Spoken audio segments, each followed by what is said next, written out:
అందరికీ నమస్కారం అండి. ఈరోజు మనం పేపర్లు కానీ మీడియా కానీ చూసినట్టయితే సొసైటీలో ఎన్నో ఇష్యూస్ చూస్తున్నాం. అందులో ముఖ్యంగా కనిపించేది అది ప్రేమించి పెళ్లి చేసుకున్న పెద్దలు నిర్ణయించిన వివాహం అయినా సరే కొన్ని సంవత్సరాల తర్వాత ఎందుకు జంటలు విడిపోతున్నారు. మనం జనరల్గా ఇంట్లో కూడా డిస్కస్ చేసుకుంటూనే ఉంటున్నాం ఈ విషయం మీద. మన అమ్మలో మన అమ్మమ్మలో ఇన్నాళ్ళు కలిసి ఉన్నాం, మేము ఇంత ఇన్నాళ్ళు కాంప్రమైజ్ అయ్యి ఉన్నాం, ఇదేమిటమ్మా ఇలా జరుగుతుందని మనం మాట్లాడుకోవడం వింటూనే ఉన్నాం. అయితే మీరు media, electronic media, print media చూసినట్టయితే రీసెంట్గా కొన్ని ఇష్యూస్ చూసి నిజంగా మనకే అనిపిస్తోంది, కామన్ మనే కాదు సెలబ్రిటీస్ దగ్గర నుంచి ప్రతి ఒక్కళ్ళు కూడా ఈ ప్రాబ్లం ఫేస్ చేస్తున్నారని. ఈరోజు ఈ పాయింట్ మీద ఎందుకు జంటలు విడిపోతున్నారు అంటే ఎవరి కథ వాళ్ళకు ఉండొచ్చు, ఎవరి రీజన్స్ వాళ్ళకు ఉండొచ్చు, బట్ అల్టిమేట్లీ కలిసి ఉండడానికి కొన్ని ఖచ్చితంగా కావాలి అని అయితే చెప్తూ ఉంటారు పెద్దవాళ్ళు. బట్ ఈరోజు మై స్పెషల్ గెస్ట్ రమ గారు, అలాగే అడ్వకేట్ సుబ్రహ్మణ్యం గారు, సుబ్బు గారు is with me right now. Rama గారి వీడియోలు మీరు అందరూ చూసే ఉంటారు. రమ గారు అడిగిన ప్రశ్నలకి సమాధానాలు నిజంగా ఒకవైపు కాకుండా ఒక సమస్య చుట్టూ ఉన్న అన్ని ఆస్పెక్ట్స్ నుంచి కూడా ప్రతి కోణంలోంచి రమగారు మాట్లాడడం అనేది జరుగుతూ ఉంటుంది. సో ఈ టాపిక్ మాట్లాడాలి అని అనుకున్నప్పుడు ఫస్ట్ గుర్తొచ్చింది రమగారే. సో ముందైతే ఇద్దరికి వెల్కమ్ చెప్పేద్దాం. రమగారు నమస్కారం అండి. నమస్తే. సుబ్రహ్మణ్యం గారు, సుబ్బు గారు నమస్కారం. రమగారు, చాలా రోజుల తర్వాత మళ్ళీ మిమ్మల్ని కలవడం నాకు చాలా సంతోషంగా ఉంది. 2 ఏళ్ళు అయిపోయింది పూర్తిగా, కంప్లీట్గా. నిజంగా ఈ టాపిక్ మాట్లాడదాం అనుకున్నప్పుడు ఇలా ఫస్ట్ వచ్చింది మీరే. రమగారు అయితే ఈ డిస్కషన్కి న్యాయం చేస్తారు అని అంత సంతోషంగా ఉంది మిమ్మల్ని కలవడం నాకు నిజంగా. Thank you. ఇవాళ పొద్దున్నే నాకు తెల్లరగట్ట వచ్చిన యూట్యూబ్లో వచ్చిన న్యూస్ అంటే సో వాళ్ళు విడిపోయారు, అఫీషియల్గా తీసుకుంటున్నారని నాకు అనిపించింది. ఎంత బాధ అనిపించింది అంటే 18 ఏళ్ళు 19 ఏళ్ళు కలిసి జీవించి 2 పిల్లల్ని లేదంటే ఒకళ్ళ ఇద్దరినో సంతానం కన్న తర్వాత కూడా వాళ్ళిద్దరి మధ్య పొసగక కారణాలు ఏమేమి ఇందాక మీరు అన్నట్టు ఎన్నో కారణాలు ఉండుండొచ్చు, బట్ ఇలా విడిపోవడం అనేది ఎంతవరకు సమంజసం అంటారు మీ ఉద్దేశ ప్రకారం? ఇప్పుడు ఇది సమంజసము అసమంజసము ఎవరిది వాళ్ళదే కదా. ఇది వరకు కూడా ఇలాంటివి ఉన్నాయి. ఇప్పుడు పబ్లిక్లోకి వస్తుంది అంతా మనం తెలుసుకుంటున్నాం ఎక్కువగా. కాకపోతే ఇది వరకు పెద్ద పెద్ద కుటుంబాల్లో ఒకళ్ళో ఇద్దరు ఇలా కాపురానికి వెళ్ళకుండా ఉండిపోయిన అత్తయ్యలో, భార్యను తెచ్చుకోకుండా ఇంట్లోనే ఉన్న మావయ్యలో బాబాయ్లో ఉండేవాళ్ళు. ఎక్కడో చెదురుమదురుగా కనపడుతూనే ఉండేది. అయితే ఇప్పుడు ఏంటంటే లీగల్గా వెళ్ళేందుకు చాలా మంచి అవకాశాలు వచ్చినాయి. ఏ చిన్న తేడా వచ్చినా సరే తెగతింపులు చేసేసుకునేందుకు చాలా రకాల అవకాశాలు కనపడడంతో ఇది పబ్లిక్ అయ్యి ప్రజలందరికీ తెలిసిపోతుంది. ఇప్పుడు సర్దుకోవటం అంటే 1 ఏడాది తర్వాత విడిపోవచ్చు కొంతమంది, 10 ఏళ్ళ తర్వాత విడిపోవచ్చు కొంతమంది, 18-20 సంవత్సరాల తర్వాత కూడా విడిపోవచ్చని ఇవన్నీ తెలియజేస్తున్నాయి మనకి. అంటే ఇప్పుడు మనం పెళ్లి చేస్తాము, ఏదో స్కూల్లో చేరినట్టు కాలేజీలో చేరినట్టు కాకుండా గుడ్సప్పుడు కాకుండా మన దాన్ని మనం చేసేయటం లేదు. బోళ్ళంత తతంగం, దానికి ముందు వెనకాల చాలా ప్రోగ్రాంలు, ఫోటోలు, గందరగోళం, రకరకాల మీడియాగా వీటి వల్ల ప్రపంచమంతా తెలియజేసేస్తాం. అది తెలియజేశాం కాబట్టి విడిపోతున్నాం అనేది కూడా తెలియజేయాలని ఒక ఏమనాలంటే సామాజిక బాధ్యతతోటి వాళ్ళు తెలియజేస్తున్నారు. కాకపోతే ఇది ఒక మార్గదర్శకంగా 18 ఏళ్ళు అయితే ఏంటి వాళ్ళు విడిపోలా మేము చేస్తామని ఇంకొకళ్ళు దాన్ని కాపీ చేసే పరిస్థితి వచ్చేస్తుందేమో అనిపిస్తోంది. సెలబ్రిటీలు చేశారనుకోండి, వాళ్ళ పరిస్థితులు, వాళ్ళకుండే ఆర్థిక స్థితిగతులు, వాళ్ళ చుట్టూతా ఉన్న సమాజము ఒక రకం, వాళ్ళు చేయగలుగుతారు. దాన్నే కొంచెం సామాన్యులు కూడా కాపీ చేస్తే కనుక వీళ్ళు లైఫ్లో సరిగా ఉండగలుగుతారా లేదా అనేది అది ఎప్పటికీ ప్రశ్నే. అవకాశాలు ఉన్నాయి కాబట్టి అంత ఇమడలేని పరిస్థితి ఉంటే తప్పకుండా డైవోర్స్ తీసుకోవచ్చు, అందులో అనుమానము లేదు. మనకి చట్టం ఇచ్చిన అవకాశాన్ని తప్పకుండా దాన్ని అవైల్ చేయొచ్చు. కాకపోతే పిడుక్కి బియ్యానికి ఒకే మంత్రంలాగా పెద్దది లేదు, చిన్నది లేదు, సంవత్సరాలు ముందుకెళ్ళిపోయినాయని లేదు, కొత్తగా పెళ్ళైన వాళ్ళని లేదు, పిల్లలు ఉన్నారని లేదు, లేరని లేదు, అందులో కుటుంబం లేదు. మీరు పెళ్లి చేసుకునేటప్పుడు అందరినీ అడిగే కదా చేసుకుంటారు. కుటుంబం అంతా కలిసి ఉంటుంది, చుట్టాలు పక్కాలు. ఇప్పుడు మనబోటి వాళ్ళు కూడా సెలబ్రిటీస్ పెళ్ళిళ్ళు చేసుకుంటుంటే అందరం యూట్యూబ్లోనో టీవీలోనో చూస్తున్నాం. మనందరికీ ఆన్సరబుల్ కాదు వాళ్ళు. అది లేదు నైతికమైన బాధ్యత. నువ్వు పెళ్లి చేసుకునేటప్పుడు ధూమ్ధామని చేసుకున్నావు, నాకు ఇది నచ్చింది అది నచ్చింది బోళ్ళని చెప్పావు. విడిపోయేటప్పుడు నువ్వు ఆ కారణాలు చెప్పగలవా? బయటికి చెప్పుకోలేని కారణాలు ఉంటుంటాయి వీటికి.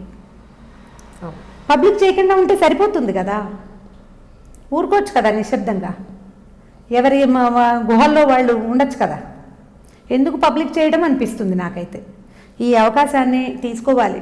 మనకి జీవితం చాలా దుర్భరంగా అవుతుంది ఒక్కొక్కసారి, కొంతమందితో కలిసి ఉండలేకపోతారు, పరిస్థితులు చాలా వస్తాయి కదా, సామాజికమైనవే కాదు. సంసారంలో ఇద్దరు భార్యాభర్త ఒక ఇంట్లో ఉంటే వాళ్ళ మధ్య ఏం జరుగుతుంది అనేది వాళ్ళిద్దరికి తప్పిస్తే మూడో మనిషికి తెలిసే అవకాశం ఉండదు. నిజం. అతను దుష్ప్రవర్తనో మంచివాడో సరైనవాడో అమ్మాయికి తప్ప రెండో కంటికి తెలియదు. ఈ అమ్మాయి ప్రవర్తన ఏమిటో అతనితో అమికబుల్గా ఉంటుందో లేదో ఇంకోటి తల్లి కూడా తెలియదు కనీసం. చెప్పం కదా మనము, మనకు అలాంటి సమాజం లేదు, మన పద్ధతి అది కాదు. కాకపోతే ఇప్పుడు లేటెస్ట్గా వచ్చిన అవకాశాలను బట్టి మనం ఏం చేస్తున్నామంటే ఈ పెళ్ళిళ్ళని పబ్లిషైజ్ చేసి అందరికీ చెప్పినట్టుగా విడాకులను కూడా పబ్లిక్గా చెప్పేసుకుంటున్నాం. ఈ మధ్యలో జరిగిన కథాంశాలు ఎవరికీ తెలియదు, విషయం తెలియదు మనకి. మనం దేన్ని కాపీ చేయగలుగుతాం అంజలి? జనరల్గా కనపడేదాన్ని కదా. వాళ్ళు పెళ్లి చేసుకున్నారు, డివోర్స్ చేసుకుంటున్నారు. ఇప్పుడు మనం కూడా పెళ్లి చేసుకుంటాం, వాళ్ళు చేశారు కాబట్టి మనం కూడా డివోర్స్ తీసుకోవచ్చు. ఇలా కాపీ చేసే వాళ్ళు ఎక్కువైపోతారేమో అనిపిస్తుంది. ఇప్పుడు అంతేగా, ఇప్పుడు సినిమాల్లో చాలా వరకు చూసి నిజ జీవితంలో మనం రెగ్యులర్గా వేసుకునే బట్టలు వేరే, ఆన్ స్క్రీన్ మీద కెమెరా ముందు స్టేజ్ మీద డ్యాన్స్ వేసేటప్పుడు ఒకటి, లేదంటే స్టేజ్ మీదకి వెళ్ళేది ఫోటోల కోసం వీడియోల కోసం ఒక సినిమా కోసం వేసుకునే బట్టలు వేరు. కానీ ఇప్పుడు ఏమైపోతుంది, అదే మనం బయట చూస్తున్నాం, బయట కూడా అవే బట్టలు వేసుకుని తిరుగుతున్నారు కదా. వాళ్ళు ఏమనుకుంటున్నారంటే మేము కూడా సెలబ్రిటీస్ అన్నట్టు ఫీల్ అవుతున్నారా, లేకపోతే అసలు నిజ జీవితంలో సెలబ్రిటీస్ కూడా ఇలా వేసుకోరు అన్న విషయం వాళ్ళు గుర్తించట్లేదా? అంటే ఇది కాపీ చేయొచ్చా చేయకూడదా అనేది ఎవ్వరూ ఆలోచించరు. ఇవి జరుగుతాయి, వాళ్ళకి ఏం ప్రాబ్లం ఉందో పాపం, ఆమె ఏం అవస్థ పడుతుందో, అతని పరిస్థితి ఏంటో, వాళ్ళిద్దరూ ఒకళ్ళతో ఒకళ్ళు సర్దుకోలేకపోయారు. అవకాశం ఉంది, చట్టం అవకాశాలు ఇచ్చింది మనకి, తీసుకోండి. కనీసం పబ్లిషైజ్ చేయబోకండి దాన్ని. నువ్వు పెళ్లి చేసుకునేటప్పుడు మా పర్మిషన్ అడగలేదు కదా, పబ్లిక్ని అడిగేవా నువ్వు? పెళ్ళి అని పెట్టారు అంతే కదా. ఫలానా వారి అబ్బాయితోకి మా అమ్మాయి నుంచి పెళ్లి చేస్తున్నామని తండ్రి గారు చెప్పాడా? ఏం లేదు, వాళ్ళిద్దరిది పెళ్ళి అని పత్రికలో వేశారు, చూసాము. కొన్నాళ్ళు బాగానే కలిసి ఉన్నారు, వాళ్ళిద్దరు కలిసి సినిమాలు తీశారు, షికార్లు వెళ్ళారు, ఏదో ఊరు వెళ్ళారు, గుళ్ళు గోపురాలు తిరిగారు, ఎవరికో సహాయం చేశారు, గుళ్ళని మంచి మంచి కార్యక్రమాలు చేశారు. సడన్గా వన్ ఫైన్ డే విడిపోతున్నామని మాకెందుకు చెప్పడం? మేము సామాన్యంగా తెలుసుకుంటాం. ఇట్లా ప్రత్యేకంగా చెప్పడం వల్ల జనం కాపీ చేస్తారేమో అనిపించేస్తుంది. నా మటుకు నేనైతే అట్లా ఫీల్ అవుతాను. ఎందుకంటే పేపర్లలో కానీ టీవీలలో కానీ వచ్చే విషయాలు ఒకటి చూస్తామా, సీరియస్ ఇష్యూ, కొన్ని రోజుల తర్వాత అలాంటి ఇష్యూస్ 5-6 కనపడతాయి. వీరు నాతో అగ్రి అవుతారని భావిస్తాను నేను. చాలా ఇష్యూస్ అవి అబ్యూజింగ్, ఇవి తర్వాత ఫ్రెండ్స్ని మోసం చేయటం, డబ్బులు ఇతరుల డబ్బుల్ని కొట్టేయటం, అలాంటివన్నీ మనం పేపర్లో ప్రత్యేకంగా వార్తలుగా చూసిన ఒక విషయం అమ్మో అనుకునే వాళ్ళం ఇది వరకు.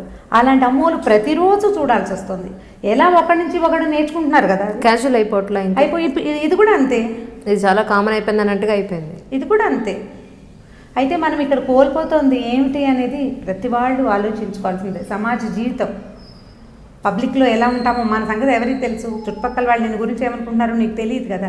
నీ పిల్లలు బయట ప్రపంచం వద్దు, రోడ్డు మీద వాళ్ళు మనకు అక్కర్లేదు. వీళ్ళిద్దరి మధ్య నలిగిపోతారు ఆ పిల్లలు. ఒకవేళ వీరి సంగతి కాదు, జనరల్గా ఇలా డివోర్స్ తీసుకున్న వాళ్ళు అమ్మ ఒక పెళ్ళి నాన్న ఇంకొక పెళ్ళి చేసుకుంటే ఈ మధ్యలో ఉన్న పిల్లలు, కనీసం టీనేజ్కి వచ్చేసిన పిల్లల మానసిక పరిస్థితి ఏంటి? వాళ్ళు అసలు ప్రపంచాన్నైనా నమ్మగలుగుతారా? ఎవరినైనా నమ్మగలుగుతారా వాళ్ళు? అసలు నాకు అదే అనిపిస్తుంటుంది, ఏది నా ఇల్లు అని వాళ్ళు పెడతారు. అసలు ఏది వాళ్ళ సొంతం ఏం లేదు. ఇంకా ఇది మా అమ్మ వాళ్ళ ఇల్లు, అది మా నాన్న వాళ్ళ ఇల్లు అని చెప్పుకోవాలంతే. అంతే కదా. ఓ ఇంగ్లీష్ సినిమా ఏదో చూస్తుండే వాళ్ళం, your kids my kids our kids అని. హాస్యాస్పదం అయిపోదా జీవితం? అవును. ఏదో ఒక స్టేజ్లో ఎవరో ఒకళ్ళు కొంచెం సర్దుకుని సరిచేస్తే బాగుంటుందేమో అనిపిస్తుంది. కాకపోతే కాంప్రమైజ్ అయిపోవాలా, మేమే తగ్గాలా, ఇలాంటి క్వశ్చన్లు వస్తాయి. వివాహం అంటేనే సర్దుబాటు. ఒక బంధం అంటే బంధంతో పాటు బాధ్యత ఉంటుంది. బాధ్యత అంటే బరువు, ముయ్యాలి దాన్ని మోయాలి. అదే పెళ్ళంటే. ఏదో కొన్ని రోజులు కలిసినో నచ్చకపోతే నీ బిజినెస్ ఇది, నా బిజినెస్ నాది, ఇలాగా విడిపోవడం ఎట్లా కుదురుతుంది? దానికి ఇంత ప్రచారం ఎందుకు, ఇన్ని ఫోటోలు ఎందుకు? అందరినీ నువ్వు వేద మంత్రాలంటావు, ఆశీర్వచనాలంటావు, అందరూ అక్షంతలేసి ఆశీర్వదిస్తారు. ఇదంతా వేస్ట్ కాదు? ఎందుకు ఈ ప్రయత్నం అంతా చేస్తున్నాం మనం పెళ్ళికి ఎంత అర్థం ఉంది మన వ్యవస్థలో. పెళ్ళి ఎంత పెద్ద బంధం, ఎంత పెద్ద స్టెప్.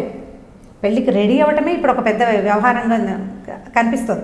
ఏమంటారు, మేము ఇంకా పెళ్ళికి రెడీ కాలేదని చెప్తున్నారు పిల్లలు. అవును, పెళ్ళికి రెడీ అవ్వటం, మెంటల్గా ప్రిపేర్ అవుతున్నారు. ఇంత ప్రిపరేషన్ అయ్యి వాళ్ళు వీళ్ళు అంతా ఒప్పుకుని బోల్డ్ ఫోటోలు తీసి షూట్లు చేసి అవి చేసి ఇవి చేసి లక్షలు డబ్బు ప్రవాహంలాగా పోసేసి మధ్య మధ్యలో మనబోటి వాళ్ళ తోచక ఉబుసుపోక యూట్యూబ్ కదుపుతుంటే వాళ్ళెవరిగో పెళ్లి షూట్లు మనం కూడా చూసి అందరు అబ్బా భలే బాగా చేస్తారు, మనం కూడా చేయాలి. మా పిల్లలు కొంతమంది అడుగుతుంటాం, నాకు కూడా ఇలాగే చేస్తావా అమ్మ అని అడిగితే వాళ్ళు ఎవరో చేసుకున్నారు పేరెంట్, మనం చేసుకోకపోతే కుదరదని మనం కూడా చేసుకుని, వాళ్ళు ఎవరో విడాకులు తీసుకున్నారు, మనం కూడా తీసుకుంటాం. అంతే కదా. ఇక్కడ మేడం చెప్పిన దాంట్లో నేను ఒక విషయం చెప్తున్నా వినండి. ఇక్కడ ప్రతిదీ కూడా ఇందాక మేడం అన్నారు కదా, వివాహం అనేది ఒక బాధ్యత, బరువు అని. అది ఎగ్జాక్ట్లీ కరెక్ట్. ఆ వర్డ్కి నేను అగ్రి అవుతా. ఇంకోటి ఏంటంటే ఈ వివాహ బంధం అంటే భారతదేశ సాంప్రదాయం ప్రకారం వివాహ బంధం అనేది, వైవాహిక జీవితం అనేది ఒక గొప్ప పవిత్రమైనటువంటి బంధం. అది heaven, marriages are made in heaven అంటారు కదా. అలా నిజంగా వీళ్ళు ఒక బరువుని మోయాలి ఖచ్చితంగా. ఎందుకంటే ఇది అనాదిగా వస్తున్నటువంటి ఆచారం మాత్రమే కాదు, అనాదిగా మన జీవితాల యొక్క మనుగడికి ఇదే నిదర్శనం, మన ప్రత్యేకతకి అదే కారణం. ఇప్పుడు మన నాన్నగారు వాళ్ళు, మన నాన్నమ్మ వాళ్ళు, మన జేజీ ఇలాంటి వీళ్ళందరూ కూడా వాళ్ళ వివాహాన్ని అంటే ఎన్నో బాధలు, ఎన్నో కష్టాలు. ఇప్పుడు నవీన కాలానికి సంబంధించి చూస్తే చాలామంది అంటే చాలా కష్టాల విలువ తెలియదు. కానీ మన తాతల దగ్గర నుంచి, మన తండ్రుల దగ్గర నుంచి వాళ్ళకైతే తిండి కోసం కష్టపడిన రోజులు ఉన్నాయి. కానీ ఆ రోజుల్లో వాళ్ళు 4 పిల్లలు 10 మంది పిల్లలు పుట్టినా సరే వాళ్ళకి కష్టపడి సాకి వాళ్ళకి ఒక జీవితాన్ని ఇవ్వడం కోసం వీళ్ళు పోరాటం చేస్తే దాన్ని చూసి వీళ్ళు నేర్చుకొని మా తల్లిదండ్రులాగే ఎంత కష్టం వచ్చినా సరే మేము ఎదుర్కొని నిలబడగలగాలి, రేపొద్దున మా ఫ్యూచర్ని ఎలా తీర్చిదిద్దుకోవాలని వచ్చిన వాళ్ళలో మనం అదే ఫ్యామిలీ బాండేజ్ అంటారు కదా. ఇలా మన తర్వాత ఇప్పుడు నేను ఒక లగ్జరియస్ట్ లైఫ్లోకి వచ్చేసాను. నా పిల్లల్ని ఏమనుకుంటా, నేను కష్టపడ్డా చాలు, నా పిల్లలు కష్టపడడానికి వీలు లేదు, వాళ్ళని సరైన అంటే ఒక మంచి ఉద్యోగం చేస్తున్నా, నా పిల్లల్ని ఉన్నత విలువలతో పెంచాలి, వాళ్ళకి ఏ కష్టం లేకుండా పెంచాలి అనుకోవడమే తల్లిదండ్రులు చేసే మొట్టమొదటి తప్పు. వాళ్ళకి కనీస అంటే బాధ్యత కలిగిన అంటే కష్టాలు పెట్టమని నేను చెప్పట్లా, కనీస బాధ్యతలు ఉండాలి. అవసరానికి మించిన డబ్బు ఇవ్వద్దు. ఇప్పుడు మనం మాట్లాడుకున్నట్లు విడాకులు అనేది ఒక విష సంస్కృతి అనేది నా ఉద్దేశం. చట్టం కల్పించినటువంటి ఒక రాజ్యాంగబద్ధమైన హక్కుని ఒక ఇద్దరు అంటే వయో పరిమితికి చెందినటువంటి వయోజనులు వాళ్ళు కావాలని దీన్ని మిస్గైడ్ చేసుకుంటున్నారు. ఇప్పుడు మన తల్లిదండ్రుల్లాగా కష్టపడి పిల్లల్ని పెంచి పెద్ద చేసి ఏ కష్టం వచ్చినా సరే, కొట్లాట్లు వచ్చినా కొట్టుకున్నా సరే పెద్దలు వచ్చి కలిపేవాళ్ళు. పెద్దలు వచ్చి అదొక మాట ఇదొక మాట చెప్పి అమ్మ సర్దుకుపోవాలని భార్యకి, సర్దుకుపోవాలని తన భర్తకి, అలా వచ్చి ఇరుగు పొరుగు వాళ్ళతో పాటుగా మన రక్త సంబంధికులు ఎవరైతే ఉన్నారో వాళ్ళు వచ్చి మాట్లాడి వాళ్ళని సఖ్యత పడేవాళ్ళు. వాళ్ళ తర్వాత వాళ్ళ అంటే ఒకటండి, వీటన్నిటికీ కారణం నేను ఒకటే చెప్తా, దీనండి ఈ సోది కంటే కూడా ఒకటి ఏంటంటే నవీన కాలంలో మన అభివృద్ధి చెందుతున్న అభిరుచులు, అలవాట్లు, తర్వాత ఆహారం, ఇవన్నిటికి కూడా వీటి కారణం విడాకులకి. మీరు మొన్న రీసెంట్గా చూస్తే సుప్రీంకోర్టు ఒక గైడ్లైన్స్ ఇచ్చిందనమాట. ఏది భార్య అంటే తప్పు చేయొచ్చు పరాయి పురుషుడితో అని, అంటే దానికి ఉన్న పరిమితులను కూడా కొన్ని యాడ్ చేసింది. దానికి కొన్ని పరిమితులు ఉన్నాయి. అంటే చాలామంది ఏం చేస్తారంటే హాఫ్ నాలెడ్జ్ అంటుంటారు కదా, హాఫ్ నాలెడ్జ్ వాళ్ళు ఉన్నారంటే భర్తతో పని లేదు, భార్య ఏది ఎక్కడైనా తప్పు చేయొచ్చు. కానీ దానికి సుప్రీంకోర్టు కింద ఇచ్చిన గైడ్లైన్స్ ఏంటనేది తెలీదు. ఒక ఏంటంటే ఇప్పుడు పేపర్లో కానివ్వండి, లేకపోతే సినిమాలో కానివ్వండి, ఛానల్లో కానివ్వండి, ఒక థంబ్నెయిల్ పెడతారు, ఒక హెడ్డింగ్ పెడతారు, దాన్నే చూసి మనం బుర్రలో పెట్టుకుంటాం. అంతేగాని దాని లోపల కొన్ని పరిమితులకు లోబడి మాత్రమే. అంటే ఇప్పుడు భర్త నపుంసకుడైనప్పుడు, లేదంటే భర్త తను అంటే సంసార జీవితానికి పనికిరాని వ్యక్తి అయినప్పుడు, లేదంటే తను మంచానికి పరిమితమై ఉన్న వ్యక్తి అయినప్పుడు, ఇలాంటి సందర్భంలో మాత్రమే అంటే కొన్ని సందర్భాలు ఇచ్చారని, కొన్ని ప్రత్యేక సందర్భాలు. అలాంటప్పుడు మీరు పెళ్లి చేసుకోవచ్చు, మీరు ఇలాంటి అంటే రిలేషన్ని కంటిన్యూ చేయమని చెప్పట్లే, మీరు పెళ్లి చేసుకోవచ్చు అని చెప్తుంది. కానీ ఇక్కడ అలాంటి పరిస్థితులు రావడం లేదు. అహంకారం, భార్యాభర్తల మధ్య ఇద్దరికి ఏంటంటే అహం, నేను నీకంటే ఏం తక్కువ కాదు, నువ్వు నాకంటే ఏం ఎక్కువ కాదు. ఇద్దరు భార్యాభర్తల మధ్య సఖ్యత లేకపోవడం.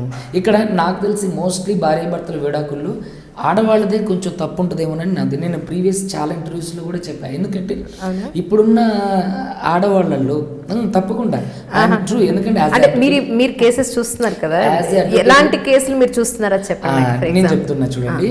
ఇప్పుడు మనం నిత్యం చూస్తుంటాం రోజుకు ఒక రేప్ కేసు జరుగుతుందని. అయితే నా దగ్గరికి రీసెంట్గా 2 days బ్యాక్ వచ్చిన ఒక రేప్ గురించి, ఒక సంఘటన కేసు గురించి చెప్తున్నాను. ఇది సనత్ నగర్ పిఎస్కి సంబంధించిన కేసు అనమాట. దిల్సుఖ్ నగర్ ఏరియాకి ఆ పరిధిలో జరిగిందనమాట. మహేందర్ అని చెప్పేసి ఒక అమ్మాయి పేరు చెప్పను. ఆ అమ్మాయి వీళ్ళిద్దరు చిన్నప్పటి నుంచి లవ్ చేసుకున్నారు, 8th క్లాస్ నుంచి. సో 8th క్లాస్ నుంచి లవ్ చేసుకున్నారు. వాళ్ళకి ఇద్దరికి అంటే శృంగారం అనే పదానికి అర్థం తెలియని వయసులోనే దాన్ని అనుభవించేశారు వీళ్ళు.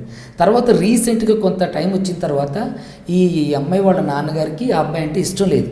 సో ఆ అబ్బాయికి ఈ అమ్మాయికి కలవడం మ్యాచ్ సెట్ కాదని చెప్పేసి ఏం చేశారు, ఈ విడదీసే అంటే వాళ్ళు కొంత ఏజ్ వచ్చిన తర్వాత, అంటే వాళ్ళిద్దరు కూడా మేజర్స్ అయిన తర్వాత ఇతను పెళ్లి చేసేసుకున్నారు.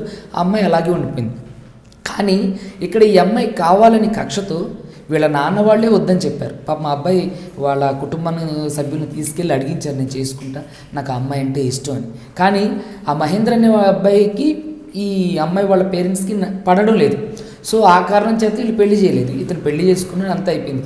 ఈ అమ్మాయి ఏం చేసింది, ఇతను ఎలాగైనా సరే నన్ను పెళ్లి చేసుకోడా అనే ఒక ఇంటెన్షన్ లోపల మనసులో పెట్టుకుని ఇతను ఎప్పుడు ఎవరూ లేని సమయంలో ఈ అమ్మాయి ఆ అబ్బాయి వాళ్ళ ఇంటికి వెళ్ళి నన్ను పాడు చేశాడని చెప్పేసి కేసు ఫైల్ చేసింది. రీసెంట్గా ఇప్పుడు అతను చర్లపల్లి జైల్లో చెంచల్గూడ జైల్లో ఉంటూ నేను నిన్ననే వెళ్ళి కలిసి వచ్చాను. నేను మాట్లాడితే అతను ఏడుస్తుండే బోరున, సార్ నన్ను అది ఏ తప్పు లేదు, నేను ప్రతి విషయంలో కూడా. అలాగే ఇంకొక కేసు చెప్తున్నా వినండి. అతను సినిమా ఇండస్ట్రీలో పనిచేస్తారు, ఆఫీస్ అసిస్టెంట్ సమేదో నాకు తెలియదు. అతను ఏం చేశారంటే అతను ఒక అమ్మాయి దిల్సుఖ్ నగర్, ఈ సంఘటన కూడా అక్కడ ఒక అమ్మాయిని ప్రేమించారు. వీళ్ళిద్దరూ ప్రేమించి పెళ్లి చేసుకున్నారు. అయితే పెళ్లి చేసుకోలేదు, ప్రేమించుకున్నారు. ఈ అమ్మాయికి ఈ అబ్బాయికి నచ్చడం లేదు. ఇప్పుడు అతను మొహం కొట్టాడనేది నేను బహిరంగంగా చెప్పలేని నిజం. కానీ ఆ అమ్మాయికి ఇతనికి పడడం లేదు. ఆ అబ్బాయి నేను పెళ్లి చేసుకుంటా అని చెప్పేసి అని అంటే, నువ్వంటే నాకు ఇష్టం లేదు, నేను మా బావని పెళ్లి చేసుకోవాలనుకుంటున్నా, నువ్వు నా దగ్గరికి వస్తే మాత్రం నీ మీద కంప్లైంట్ ఫైల్ చేస్తా అని చెప్పి ఈ అబ్బాయి ఆ అమ్మాయి మీద ప్రేమ చచ్చిపోక అంటే చావక ఆయన ఏం చేసిండు, నేను మీ వాళ్ళతో వచ్చి మాట్లాడతా, నేను మాట్లాడిన కాల్ రికార్డ్స్ ఉన్నాయి, నేను మీ వాళ్ళకి పంపిస్తాను ఇసరికి చల్లు కథం. ఈ అమ్మాయిలు దిల్సుఖ్ నగర్ పోలీస్ స్టేషన్లో కేసు పెట్టింది. ఆ అబ్బాయి రేప్ కేసు కింద జైలుకి వెళ్ళి రీసెంట్గా వచ్చిండు, మొన్న బెయిల్ తీసుకొచ్చిండు. ఇలా కోకొలండి చాలా. ఇక్కడ అమ్మాయిలు ఎలా ఉన్నారు అని అంటే మొత్తం అమ్మాయిలు. ఎందుకంటే ఇప్పుడు నేను ఒక ఆడపిల్ల తండ్రిని, ఇట్లా ప్రతి విషయాలు అంటే నేను కనకుండానే 2 ఆడపిల్లలు నాకు. అంటే నేను ఏమంటున్నానంటే ఆడపిల్లల వ్యవస్థ, వాళ్ళ మనస్తత్వం, వాళ్ళ ఆహార్యం, వాళ్ళ అలవాట్లు, అభిరుచులు అన్నీ కూడా తల్లిదండ్రులు చిన్నప్పటి నుంచి అబ్జర్వ్ చేస్తున్నప్పటికీ కూడా వాళ్ళు చిక్కడు దొరకడు అన్నట్టుగా తల్లిదండ్రుల కళ్ళే కప్పి వీళ్ళు చేయాల్సిన వేషాలన్నీ వేసేస్తుంటారు. సో ఇక్కడ విడాకులు అనేది ఒక 2 వయోజనులు వాళ్ళ అంగీకారంతో తీసుకుంటుంది అనే దానికంటే ముఖ్యంగా ఆ విడాకులు తీసుకోవడానికి కారణం పునాది అనేది వాళ్ళ బాల్యంలోనే పడుతుంది. ఎందుకనంటే సినిమా ఒక ఫ్యాషన్. దాంట్లో ఏం చేస్తారు, 3 గంటల సినిమాలు అప్పటికప్పుడే చిన్న నుంచి పెద్దగా అయిపోతారు, జాబులు చేసేస్తారు, అనుకున్నది 5 నిమిషాలు సాధించేస్తారు, పెళ్లి చేసుకుంటారు, ఎండ్ కార్డు పడుతుంది. అలాగే ఊహించుకుంటారు పిల్లలు. మా జీవితం కూడా ఇలానే ఉండాలి, మా భర్త హృతిక్ రోషన్లా ఉండాలి, అల్లు అర్జున్లా ఉండాలి. ఎందుకుంటారు? ఇప్పుడు అందరూ హృతిక్ రోషన్, అల్లు అర్జున్ అంటే నువ్వు ఖచ్చితంగా కరిష్మా కపూర్వో లేదంటే హిలియానానో అయి ఉండాలి కదా. సో ఇక్కడ ఏంటంటే ఆలోచనలో తేడా అండి, అభిరుచిలో తేడా. ఇంకోటి ఏంటంటే అహం మగపిల్లల కంటే కూడా ఆడపిల్లలకి ఎక్కువ ఉందనేది నా ఉద్దేశం. ఎందుకంటే నేను చూస్తున్నాను. ఈ మాట చెప్పారు, ఇంత మటుకు చాలా బాగుంది. అంటే విషయం జరిగింది. ఇప్పుడు ఇదివరకటికి ఇప్పటికీ చాలా తేడా ఉంది. ఆడపిల్లల్లోనే తప్పు, మగపిల్లల్లోనే తప్పు అనడానికి వీల్లేదు. ఎందుకంటే ఒక 30-35 సంవత్సరాలుగా మీరు ఒప్పుకోవాల్సిందే. ఇది 35 సంవత్సరాలు 40 సంవత్సరాలు ఎంసెట్ వచ్చింది మనకి. ఈ ఎంసెట్కి ఆడపిల్లలు మగపిల్లలు పోటీ పడడం మొదలు పెట్టారు. తల్లిదండ్రులు కూడా అంతకుముందు మగపిల్లాడు పుడితే కానీ కుదరదని ఒక 50 ఏళ్ల నాడు పుత్రుడు పున్నామ నరకం నుంచి తప్పించాలి, కుమారులు కావాలని 5-6 ఆడపిల్లల్ని కానీ చివరైనా ఒక మగపిల్లవాడిని సాధించే కుటుంబాలు మనకు తెలుసు. మన బాబాయిలు మావాయిలు కూడా ఉంటారు అందులో డెఫినెట్లీనా. అయితే తర్వాత కాలంలో ఏమైంది, 2 లేదా 3 అని ఒక గవర్నమెంట్ రూల్ వచ్చింది. ఆ రూల్ వచ్చిన తర్వాత మెల్లిగా పిల్లల్ని తగ్గించేసుకున్నారు. 2 ఆడపిల్లలు పుడితే ఇంకో పిల్ల పుడితే దానికి పెళ్లి చేయలేని వరకట్నం ఒకటి మనకి పెరిగిపోయింది. అందుకని 2 ఆడపిల్లలతోటే ఆగిపోయిన వాళ్ళు ఈ కన్న 2 పిల్లల మీద మమకారంతో వీళ్ళని ముందుకు చదివించాలి, అవకాశాలు ఉన్నాయి చదువుకునేందుకు, పిల్లల్ని చదివించడం మొదలుపెట్టారు. క్రమంగా అమ్మాయి డిగ్రీ చదివితే చాలు నుంచి ఎంబీబీఎస్, ఇంజనీరింగ్, ఆ తర్వాత పై పరీక్షలు, ఆ తర్వాత ఫారిన్ వెళ్ళటము, తర్వాత కంపెనీలు హ్యాండిల్ చేయటం, ఆ తర్వాత ఇప్పుడు సొంతంగా గ్రాడ్యుయేషన్ ఇంజనీరింగ్ అయిన ఆడపిల్లలు కనీసం 100 మంది సొంత కంపెనీలు పెట్టుకుంటున్నారు. తమ కంపెనీల్లో తమతో చదివినటువంటి మగపిల్లల్ని అపాయింట్ చేసుకోగలిగే కెపాసిటీ కలిగి ఉంటున్నారు. అవకాశాలు ఉన్నాయి చదువుకునే. ఇప్పుడు ఈ పరుగు పందెంలో ఏమైంది, ఆకాశంలో సగం నేను అనే భావన పూర్తిగా వచ్చిందా? ఇప్పుడు ఇద్దరు 50-50. ఏంటి వీడు ఎక్కువ, ఏం ఎక్కువ, ఎక్కడ ఎక్కువ? మన ఇద్దరం కలిసి ఎంసెట్ రాసాం, ఇద్దరం కలిసి ఎల్కేజీలో పోటీ పడ్డాం, నీకు సెకండ్ నేను ఫస్ట్. అయితే 10th క్లాస్ లో మేడం నేనే ఫస్ట్. నేను ఒకటి చెప్తున్నా వినండి. ఇంటర్మీడియట్ లో నేనే కాదు సుబ్బగారు, ఇది ఒక పూర్తయ్యాక నిమిషం, మాట్లాడుతున్నాను నేను. కంప్లీట్ చేద్దాం. నన్ను కంప్లీట్ చేద్దాం. Yes. ప్రతి పోటీ పరీక్షలో ఆడపిల్లలు సమానంగా వస్తున్నారు. ఇటీవల కాలంలో ఐఐటీస్ లో కానీ దేంట్లో అయినా ఆడపిల్లలకి సీట్లు రాలేదు, మగపిల్లలకి ఏమొచ్చినాయని ఒక్క పేపర్లో చూసామమ్మా. ఈవెన్ సివిల్ సర్వీసెస్ లో కూడా సివిల్ సర్వీసెస్ లో కూడా పైగా అత్యంత చిన్న వయస్కులు ఐఏఎస్ అయిన వాళ్ళు కూడా స్త్రీ. ఇప్పుడు ఈ అమ్మాయి ఇంత చదువుకుని లొంగి ఉండాల్సి వస్తుంది, చూశారు? మేలీగో అనే దాని మీద, దాని దగ్గర మండిపోతూ ఉంటుంది. ఆ మంటకి చచ్చేలా చదివిస్తారు అమ్మా నాన్న, పొద్దున పగలు రాత్రి ఆ పిల్లల మీదే ప్రాణాలు పెట్టుకుని వాళ్ళని యువరాణులుగా కాదు మహారాణులుగా చూసుకున్న వాళ్ళు కూడా సాటిస్ఫై ఎవరు?